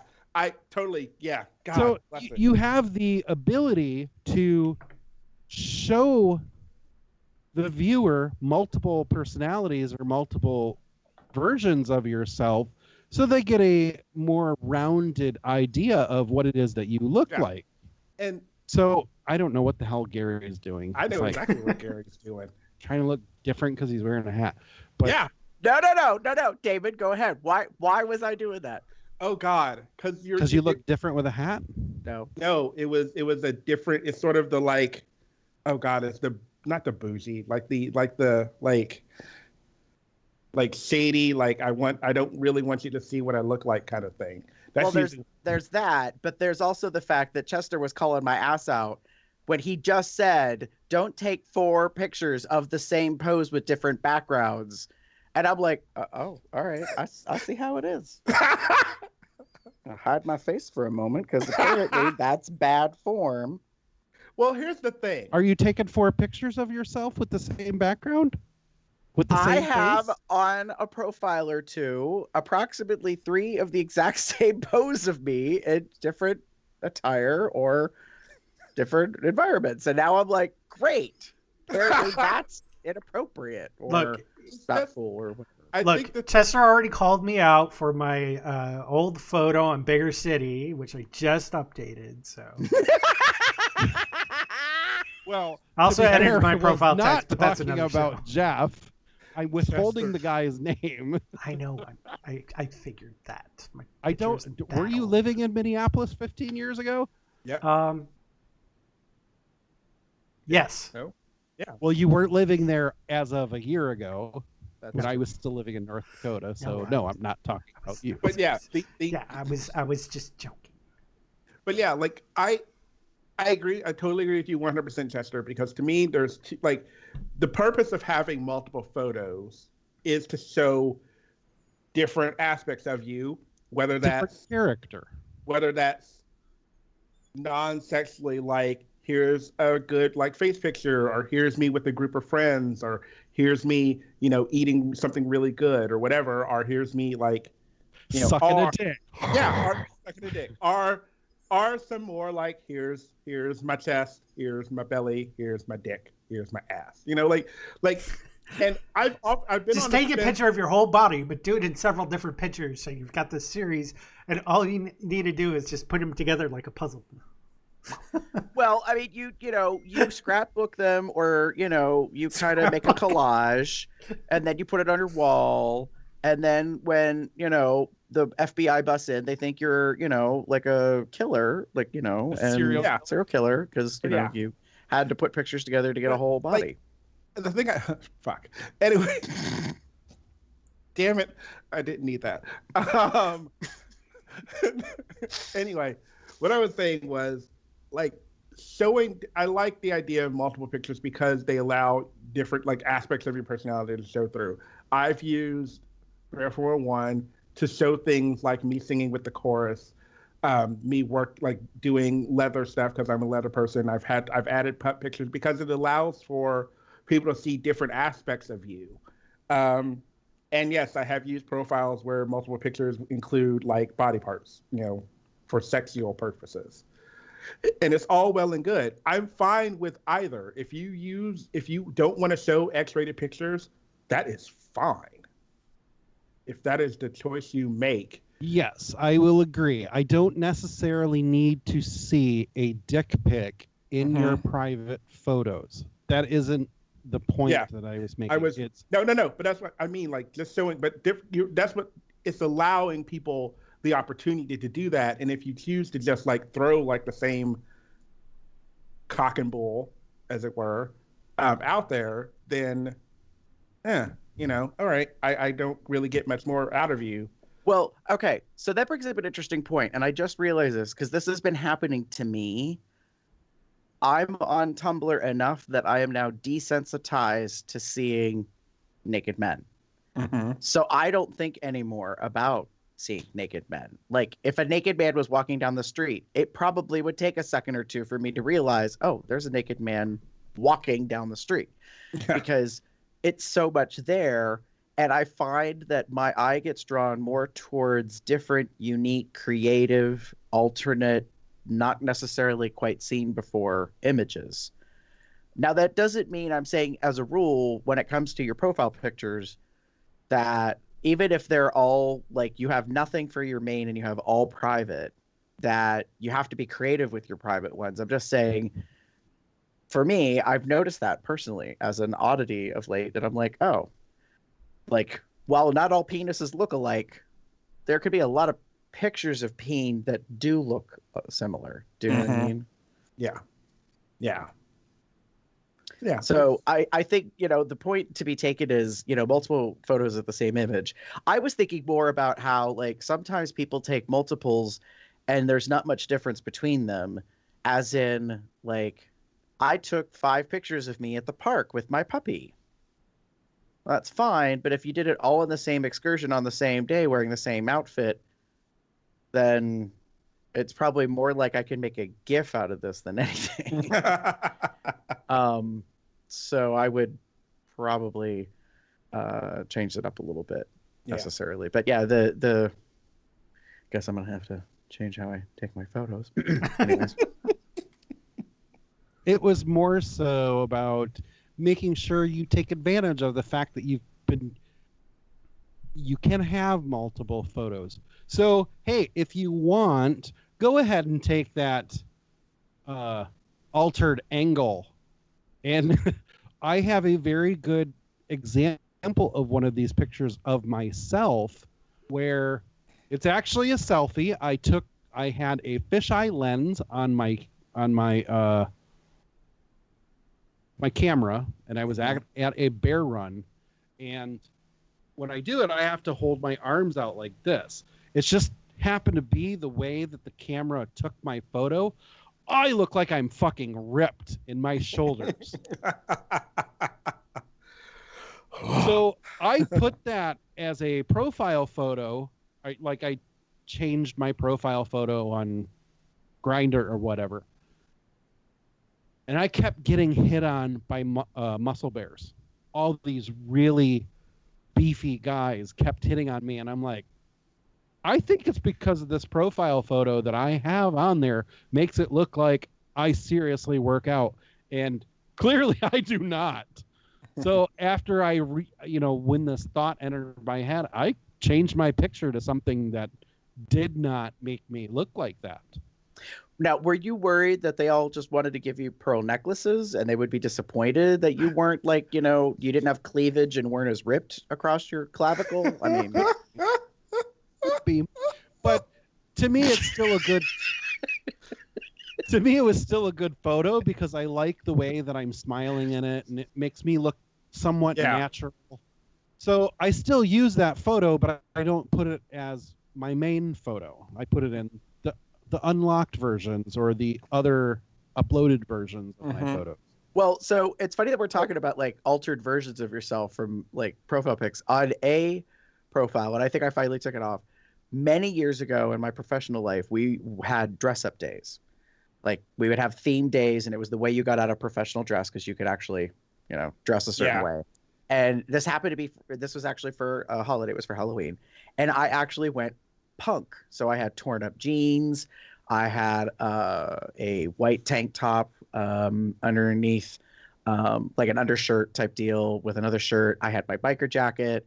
And I had put blue dye in my hair, temporary blue dye, and had worn like a dark gray black lipstick and like did my fingernails. So it was very like kind of goth punk kind of thing. And so they took a picture of me at work, like, because I was a traitor. That was also the infamous day that I dropped the F-bomb in class. But I used it as a teachable moment because I talked about how you dress is how you act. Yep. And so, even though I was in a professional work environment, I was all being, badass and shit. And then I dropped the F-bomb in class, which was funny actually as hell looking back on it now, because the whole class is like, oh, Gary swore. And not only did I swear, but I said the bad word. And it was quite comical. And I was like, and this is why we dress appropriately for the work environment. And I probably will not be dressing like this ever again. Wow. But I had that picture. I had uploaded it to a web-based site. This is before smartphones and apps. And it was on there for a long time. And I kind of debated on initially doing it, but I left it on there because I wanted people to see that I can have a fun personality. Like there's a side of me that isn't necessarily that. And I think I saw it within the past year, and I was like, wow, that's a really old picture. I should probably take that down because it's very out of date, but it still was trying to communicate something along those lines. So instead, I think the picture, actually, I don't think I've used it too much, but there is a picture of me from last year's event that Chester or Dane, one of you two, took at the dance. And I had put silver in my hair and kind of, put some goop and stuff in it to kind of make it more like a mohawk and that kind of stuff, and had a kilt on. And I used it in a couple places, and people were like, nice, like they, especially people who knew me, they kind of complimented on it. And it was nice, but, that's an example of how you can have an alternative version of yourself to show out there. And if there are things about you, like, that you want to show, but maybe not make the main thing, I know people that are in the furry community. So if you have an image of your fursona, if you have an image of you with your pup hood on or wearing a harness, and what I mean by this is like, this is on an app or a website that is not geared towards that. So for example, on Growler, you could have like a main kind of regular picture, maybe you with your friends or something like that. And then you could have these others on there as well. So that shows some variety as to your personality and what you like to do.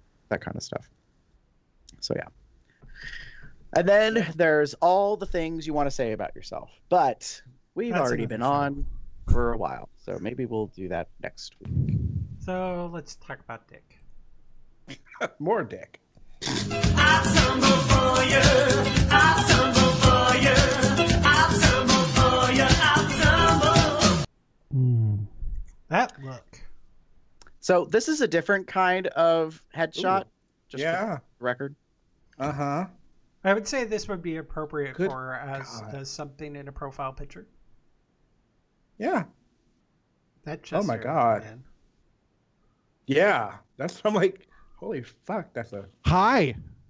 I really like how his belly hair from his chest down to his belly button is like a reverse pleasure trail. Yeah. Mm-hmm. I also know that Chester's right now reading the bottom of the picture where it says the camera, the exposure, the focal length of the aperture, because I was like, all right, that's geek speak for those that take pictures. I did read that. It is a good picture. And see, this is an accurate capture of, it gives me a little, it's bland-ish in regards to like personality-wise, but it's a cute picture. It gives me something to look at that I will enjoy. I don't know if I would. All right, that's you. I don't necessarily think it is blandish. I think it shows that he has a little bit of impish nature. I also think that he likes to give head. I think that he. Well, why do you get? He likes to give head? because his baseball cap is backwards. Oh, Pay attention to the details, children. bitch. I don't know why you have such difficulty with these things. I was like, first of all, he's wearing an earring in his one ear. Second of all, he's got a ball cap on. As Chester puts a backwards ball cap on. Go on. I'm listening.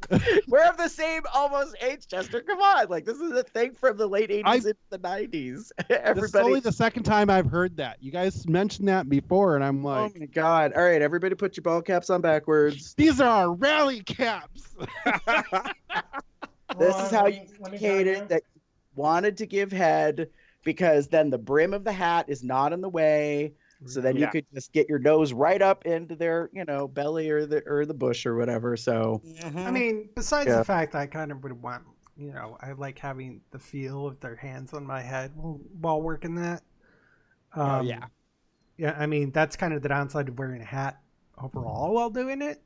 But well, you don't have to keep it on. I mean, this is your public indicator that you're into going down. Yeah. So, like, you can always take it off. And I do want to make a reference to this because we didn't mention it earlier in the feedback. I specifically, and sort of comes out loud. Well, no, it comes out loud. Got a shout out by Brady, who's been on the show, where he said that apparently I taught him something about public hookups. I need further details about this, but I'm kind of scared to learn those details. But I just realized we did it again just now by talking about all caps indicating being on the DL to see. Even Drew says in the live chat, your hat on backwards means you're 5 minutes away from a PJ. So giving. There you go. Nice. Yeah. So that's that. Now, so what is it? So what's the indication of getting? Pull your dick out. Yeah, put the dick out. Or if you want a subtle one, just like a tap. Tap on my dick. All right, so tapping your dick on somebody's tongue. Well, no, that's not subtle. Oh, that's not subtle at all, is it? No. So subtle is, a hand placement near the crotch, and it would be, you don't necessarily have to tug or pull or like caress the outside of your crotch, but having your hand in that area, pointing with your finger. So like you hook your thumb into the belt loop and then you curl your other fingers and you kind of do this business. Oh yeah. I remember that shit. So that was a thing where you kind of like basically point and like, look at my junk. Yeah, there were things along those lines that were, was a thing. I don't quite remember fully how this worked, but it was kind of like hankies when you wore your keys. Like if you had keys on a clip, you would clip them onto your belt loop, and you would kind of have it hanging on one side or whatever. I know some guys actually hung their keys like that the keys on the clip. It wasn't so much a carabiner, but like it hung low enough that it kind of like tapped right next to the junk. That's really good CBT play. Well, I don't think quite meant, but I'm gonna move my work badge over a couple inches. See how that goes. I use a lanyard, so. Chris Green is like frantically taking notes. Well, yeah. So I mean, there was, and it's so interesting that like. I guess one of the things that we haven't quite talked about, we should have Hadrian on for this. We should do an LTAS with Daddy Hadrian talking about the lost art of the nonverbal cues, like how you indicated your interest in stuff. And it's not just foot taps under bathroom stalls. I mean, once that made the mainstream with a certain senator in a certain airport bathroom, I was kind of like, great, way to go. Anyway, thanks for ruining it for all the gays. Okay, so Gary, apparently we're the two that are doing the blowing, and Damon and Chester are currently in position for being blown. So on the DL, their hats can't see me. Well, Chester, their hats are forward. Chester right now is delivering the. Moves. No, that's put it back to the front so I can make my joke. Damn it, Chester is delivering the I'm out My with Little my Pony wife realness. and my 4 kids at the county fair. Not now that you put that image that close. What I was about to say is you're giving trucker cap realness, which is like me and my wife and my 3 kids are out at the county boy. fair, and I just need Get to her get done. away, relieve some stress. So yeah. Hey, boy. Get her done. Get down on them knees. And what a Work on daddy's tangent. dick. What a tangent my Tumblr selection made. I had lunch at a golf club today, and I went to the bathroom, and I came back. You're on and camera. Hi, Daddy. Hi, Jim. When I came back to the group, I went, "Who's your caddy now?" Fuck. Okay. Anyways, moving on. Damon, what is your Tumblr pick? As we've getting back on the rails, mine is titled "Boys Who Clean Together Stay Together," and that's pretty much what they said here. Is a really, really awesome shot of 2. I'm assuming they're in a shower. There's no water on, but I love the pose and I love the intimacy of the picture. there is penis. Yes, I know. There's Or penis. that's a tattoo. It's a tattoo. Oh, it's a tattoo. Never mind. Oh. But it's Either still way, it's still hot. It's really hot. It's a really great picture. It's a really well composed picture. I like the lighting is good. The fact that you can kind of see their faces, but not really. The fact that their eyes are closed. It's a very to me, it's a very intimate moment. But it's sultry. Yeah, it's a great photo. This is my OCD, so I'm not being an asshole about it. I wish, because of the caption, that the water was running and they were actually showering. True. Because they're not doing that. All I keep thinking is, you should have said, "Before we get clean, ... Let's get dirty." Unless something like that. I was almost going to say, unless they've just finished a shower, and then I'm like, oh wait a minute, no, they're really dry right now. They are bone dry. No pun intended. And yeah, I mean, it's a great photo. See and I the really after like picture, like after they've taken the shower and then doing the same pose, but like all wet, like they haven't dried off yet. So. I also like the fact that the camera appears to be like on a shelf or a chair or something when the picture was taken, because the midpoint is actually further down. Because we're basically seeing from about knees up, so that makes me kind of feel like I'm being a voyeur and I'm sitting and watching them from a certain angle, which is perfectly fine by me, because I wouldn't mind being there in person at that level. Like, I don't have to stand up. I can just stay right there. Yep. So this is my picture. Nice. And we're not going on a tangent on this one. Chester, correct. What do you got? So I labeled mine standard position. It is a picture of a beefy bearded guy laying on his back with his head just barely over the edge of the bed. And there is another, well, I guess I don't know if he's bearded, but probably bearded. I'd like to think he's bearded. A blonde, thick gentleman with a very nice looking cock standing above him. And it appears that the guy laying on the bed is giving the other gentleman's balls a good tongue wash. And this is one of my favorite positions in both laying down and standing up. I like both of these. It's just, it's a good angle for like later on for sticking a cock down a throat. Yes, I really want to play with that man's penis. It's a very pretty penis. And I'm not a huge fan of uncut dicks, but that's a really nice penis. Yeah. And it's pretty. It's pretty. It's so pretty. And for those of you that are just like catching up and you happen to go to our website and click on the link, there you go. Boom, dick. Boom, dick. Hashtag boom dick. Yep. It is a hashtag. Actually, if you're posting about this episode, don't post the episode number, just hashtag it boom dick and we'll find it. It'll be fine. I mean, still like add us, but Hashtag boom dick. Hashtag boom dick. Lovely. Yet Love another turn of a phrase from Comes Out Loud. I don't know if they'll pass it. Well, maybe they will. Anyways. Who knows? Might be a shirt. We'll see. Well, that's not the... Anyway. Gary? So I called mine Hot Tub Shenanigans because that's part of the caption for it. Hot Tub Shenanigans Nude Edition from Augusta, Georgia of 2016. This Tumblr account is Skin and Earth, all one word. And this gentleman actually was at my event this year.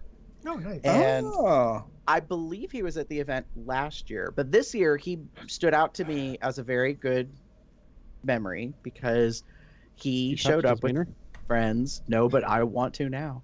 I do too. He showed up at the dance, not for the full weekend, and he brought friends with him. So there was a pack of them.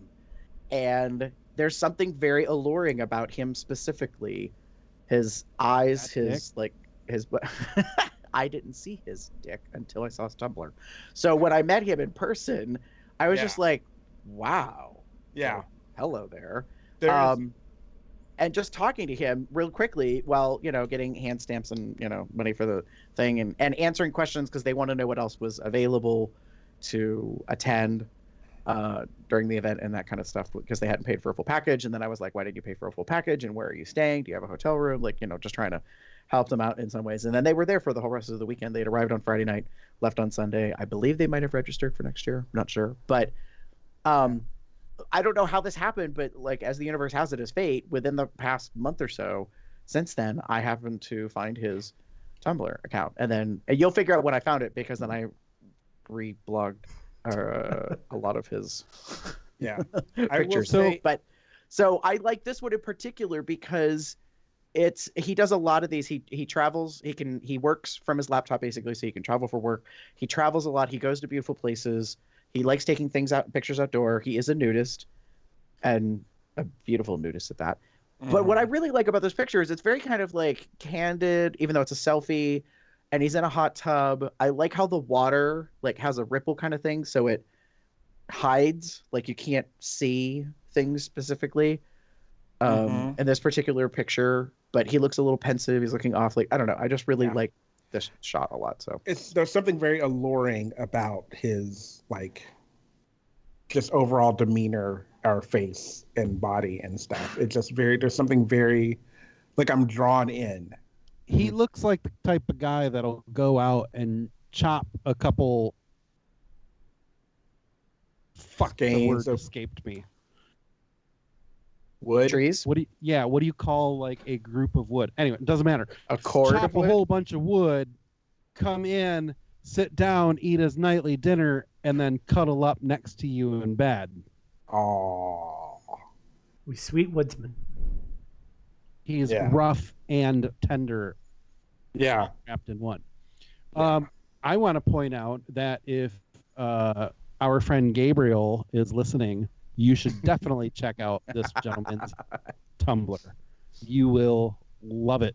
They are just a ridiculous amount of photos of him nude, sometimes nude, or more often in very sheer type clothing, and most of them involve water. Mm-hmm. Yes. He does have that tendency to do that. Shit. Sorry, I just hit his these are pictures of me, and there's a picture of him. Oh, that is so pretty. That is so beautiful. Tagged him. It's his picture's tagged himself, and it's his first picture, and it's him near the edge of a lake. It looks like, and it's just fucking beautiful. Yeah, the caption says, "You can't imagine my happiness that summer has returned to Canada." And he's at a probably a park, possibly a nudist park. He does like going to nudist beaches and that kind of thing because that's what he's into. And it's he's I personally really like the one that says, "Am I doing it right?" And he's at a urinal, and his pants are all the way down to the floor, and he's standing. And so it's a picture from the back. I think that's hysterical, where he's kind of like, "Am I doing it right?" Yes. And then his most recent picture of him in a singlet. I love how he says half the fun of nabbing random gay gear on the internet is trying it on when you receive it. This underwear singlet won't have much use in the public realm. That's okay. It doesn't have to. Let's quickly talk about that urinal photo before we move on. I love going into bathrooms, public bathrooms, and looking at their urinal setup. I don't know why. Like, urinals just immediately turn me on not turn me on. It's not like I walk in and go, ooh, that's hot, and get hard about it. It speaks sex to me for some odd reason. And I'm sure my Tumblr followers know that when I lived in London, I visited lots of public restrooms and took lots of selfies in them. But I just love the fact that there is this wall of urinals, and then there's this one lonely one at the opposite end of the wall facing a different direction, like on the perpendicular. Right. And that would be the urinal that I would choose. Well, it's interesting because that's kind of the urinal for somebody who's pee shy, because there are no dividers between the three urinals on the left. So the picture, for those that can't see it and only listen to the audio cast, there's three urinals side by side. There's no dividers. And then you make a hard right. There's the wall, and there's one lone urinal, and it is parallel right next to the first stall. So technically that's the urinal that you're going to have someone do the tap, tap, tap probably next to. But yeah, it's an interesting setup, because I think normally there would not be a urinal on that wall at the end, but perhaps this is a place that is busy enough, or they planned ahead and they were like, we need to utilize every square foot somehow. I don't know, but we need 4 urinals, not just 3. Could be. Anyways, non-porn stuff. Moving on into the links. So one thing I actually just started watching today is the new Lost in Space on Netflix. Oh, yes. Yeah. I have watched the entire thing. I highly endorse it. Fuck all the haters. Yeah, I'm still of mixed feelings about it, but so far so good. I kind of like the new Robbie the Robot, although they haven't named him Robbie yet, and it's kind of interesting on where Robbie comes from.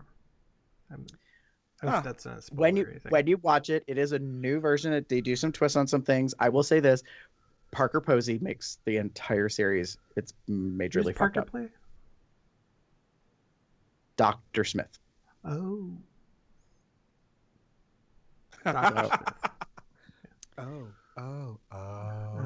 You have to You just watch the series and now that's another thing is Dr. Smith is actually a woman in this version. So yes, it all makes sense when you watch the whole thing. Like, because I know there's some people out there and they're like truists and they watch the original and then they watch the remake and then like this is the reboot or whatever. And some people are kind of having conniptions, but I watched it and I really liked it. I was a fan of the movie that came out in the late 90s, early 2000s. With Matt LeBlanc. Matt LeBlanc. I was a fan of that version of that movie. I still watch it to this day. It's a little outdated in terms of visual aesthetic, but I think the storyline still works great because I never watched the original movie.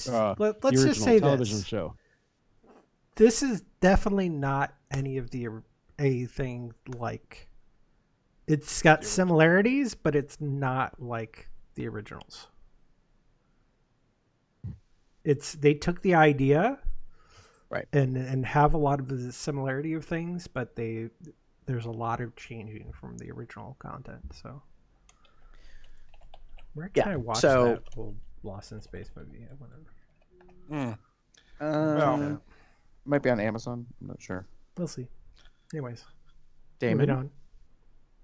So we were talking about profiles, and I actually found this video through Grindr of all places. Oh my. So it's if you are on Grindr, like if you don't pay for it, you get nothing but like ads and what have you. So this actually showed up in a message that they sent me, and obviously it's about this. It's in this Into More site, and it's called Gay Bears Try Voguing, and it's just a really fun not 4.5, like almost 5-minute video, and it's 3 different like sizes of bears. I will say that much. Guys learning how to do voguing and giving off what Vogue means and what it is. So I really enjoyed it. I thought it was really fun, and I thought I would share it with you guys. And this is like the actual choreography from the video Vogue. Yeah, some of it, yes. It's not just the video. It's actually just voguing in general. Like what voguing actually, started as in the gay culture. And there's a new is it FX? There's a series coming out soon called Pose that's about that culture at that time, and voguing is a bigger part of it too. So anyway, it's fun, it's funny, they're kind of cute, they're all cute. Yeah, that's a really good, I'm drawn to the giant. Yeah. I'm just saying. Yeah. I'm calling him a giant because he kind of refers to himself as a giant. He called himself a ballerino. I've been watching it while ballerino. Ballerino, because he's a big dude when he was in ballet. He's got some beautiful fucking thick thighs and a juicy ass. Yep. Moving on. Mm-hmm. Yeah. They're all like I said, they're all cute. So enjoy. Chester?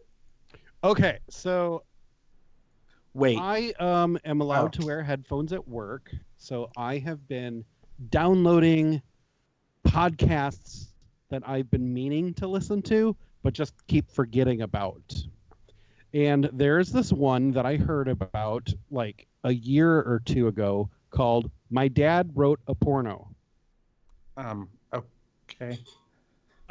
So it is this British gentleman who he said the age of his father. I want to say he's in his late 50s, but his father wrote an erotic novel, series of erotic novels. And he decided to get 2 of his friends together, another man and a woman. And what he does is he comes on air and he reads the porno line for line, and his 2 co-hosts make critiquing remarks about it. And it's fucking hilarious. And I'm listening to this at work and I'm like, oh God, do I really want to listen to somebody talk and like audio erotic erotic novel? What happens if I get a hard-on or something? It's not like that at all, because you're only getting little snippets, and by the time you let that imagery sink in, it's gone, because the other 2 say something that is just so fucking hilarious.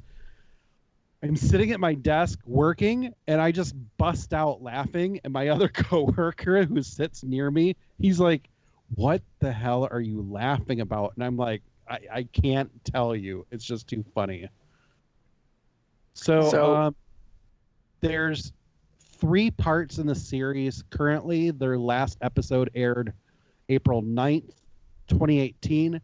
I'm not even through the first series, so I don't know how far it goes. So it could be only the 3 series. It might be more. I'm not sure. Nice.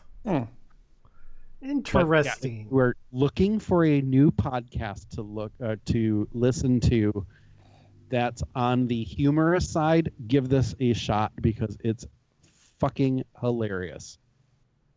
I'm gonna say that so far they've only had the 3. Just so everyone's aware, it is based. They are from the UK, so they're doing a world tour right now. But it all appears to be mostly based in the United Kingdom.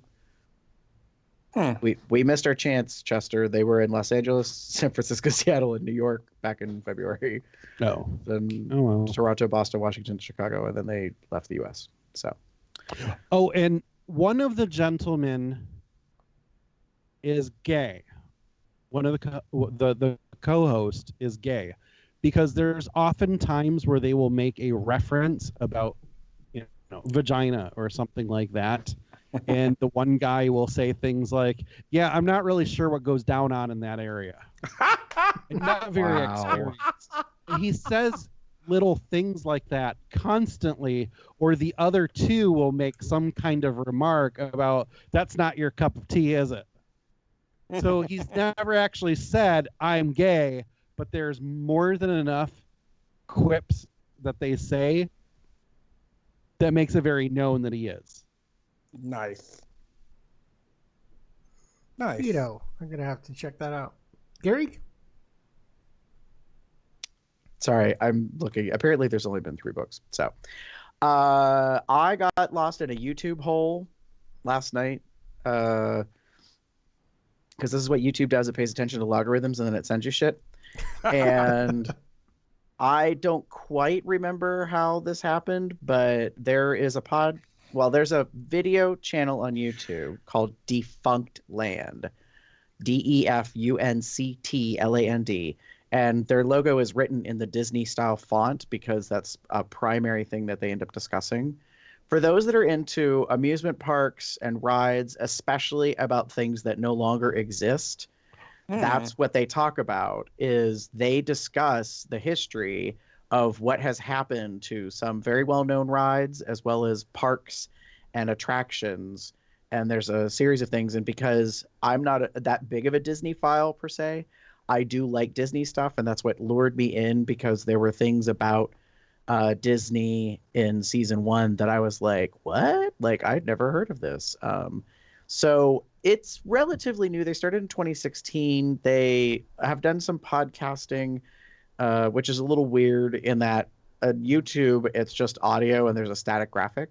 So I'm not quite sure what they were doing, but it's popular enough. They've got 145,000 subscribers. So but I fell into a YouTube hole and just watching, like, out of their almost 70 YouTube videos, I probably watched at least half.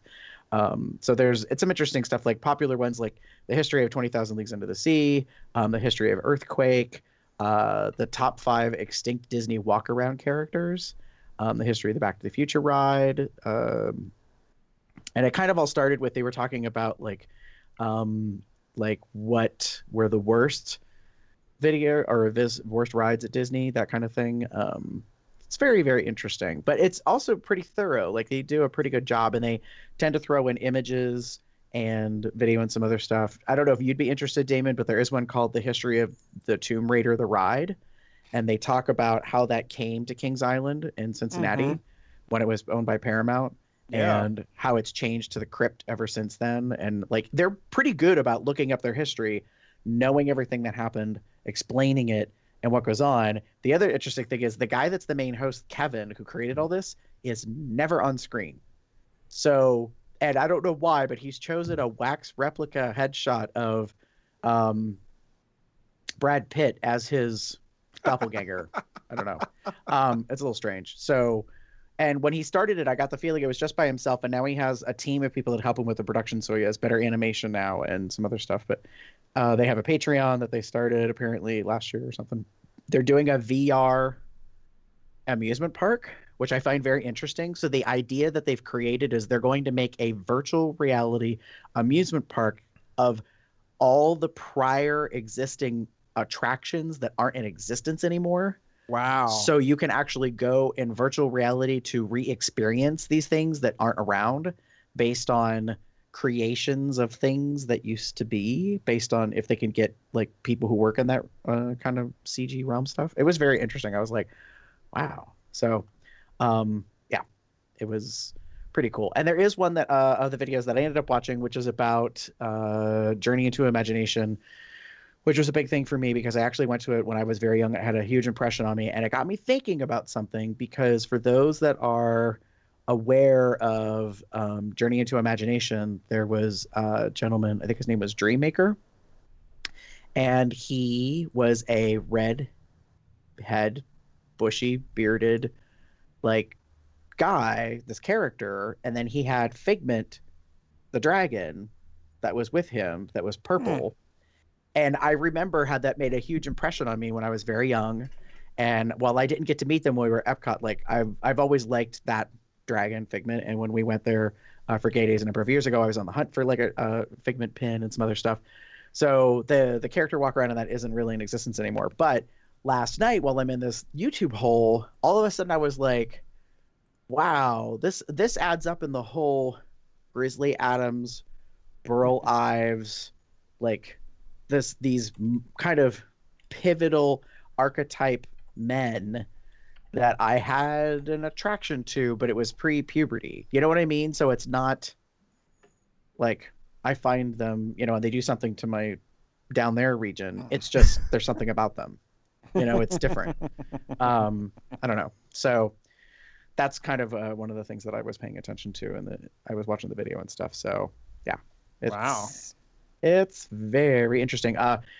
Chester, I don't know if you'd be interested. Alton Towers apparently is an amusement park in the UK. Yes, I've been there several times. One of the videos is called "The History of Alton Towers Black Hole," which is a ride that used to be there and has been repurposed. It is now called Smiler, I think. Ooh. Well, the ride itself is brand new.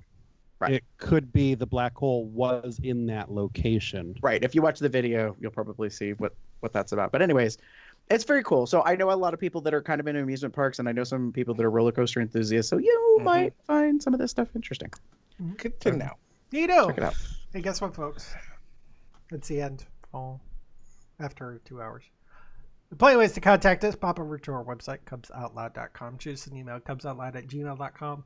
Leave us a voicemail, sexy or otherwise, at 361-COL-TALK. That's 361-265-8255. You can follow us on Instagram, Facebook, Tumblr, Twitter, Google+, YouTube at Cubs Out Loud in the appropriate place of the URL. Join the COL Entourage chat at tinyurl.com/telegram-COL.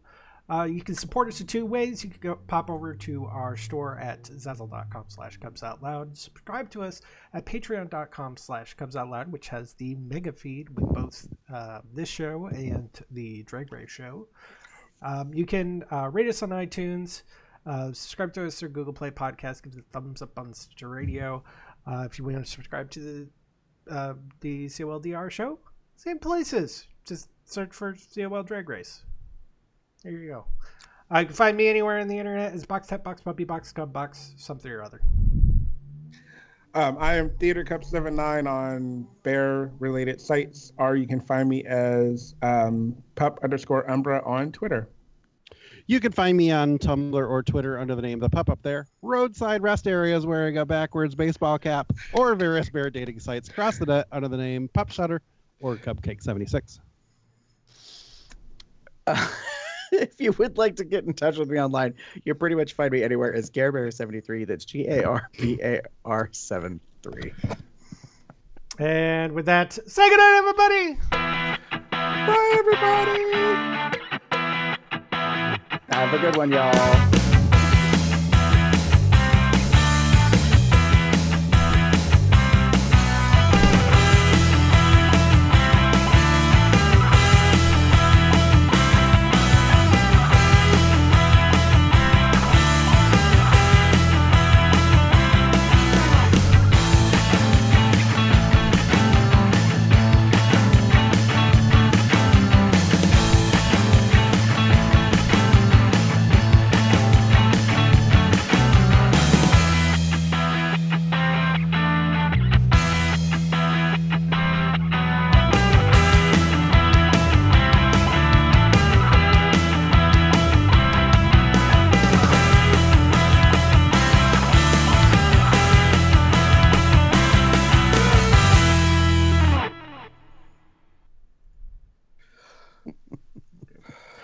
We totally forgot to talk about our CLL wear.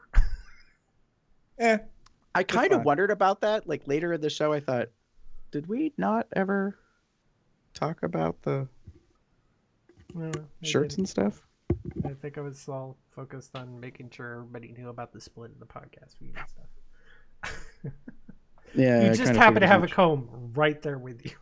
What? I've got two combs. I've got like a hair comb and a beard comb. Calm this shit down. My God. It's my office at home, and I tend to be on webcam a lot, so I, try to be prepared.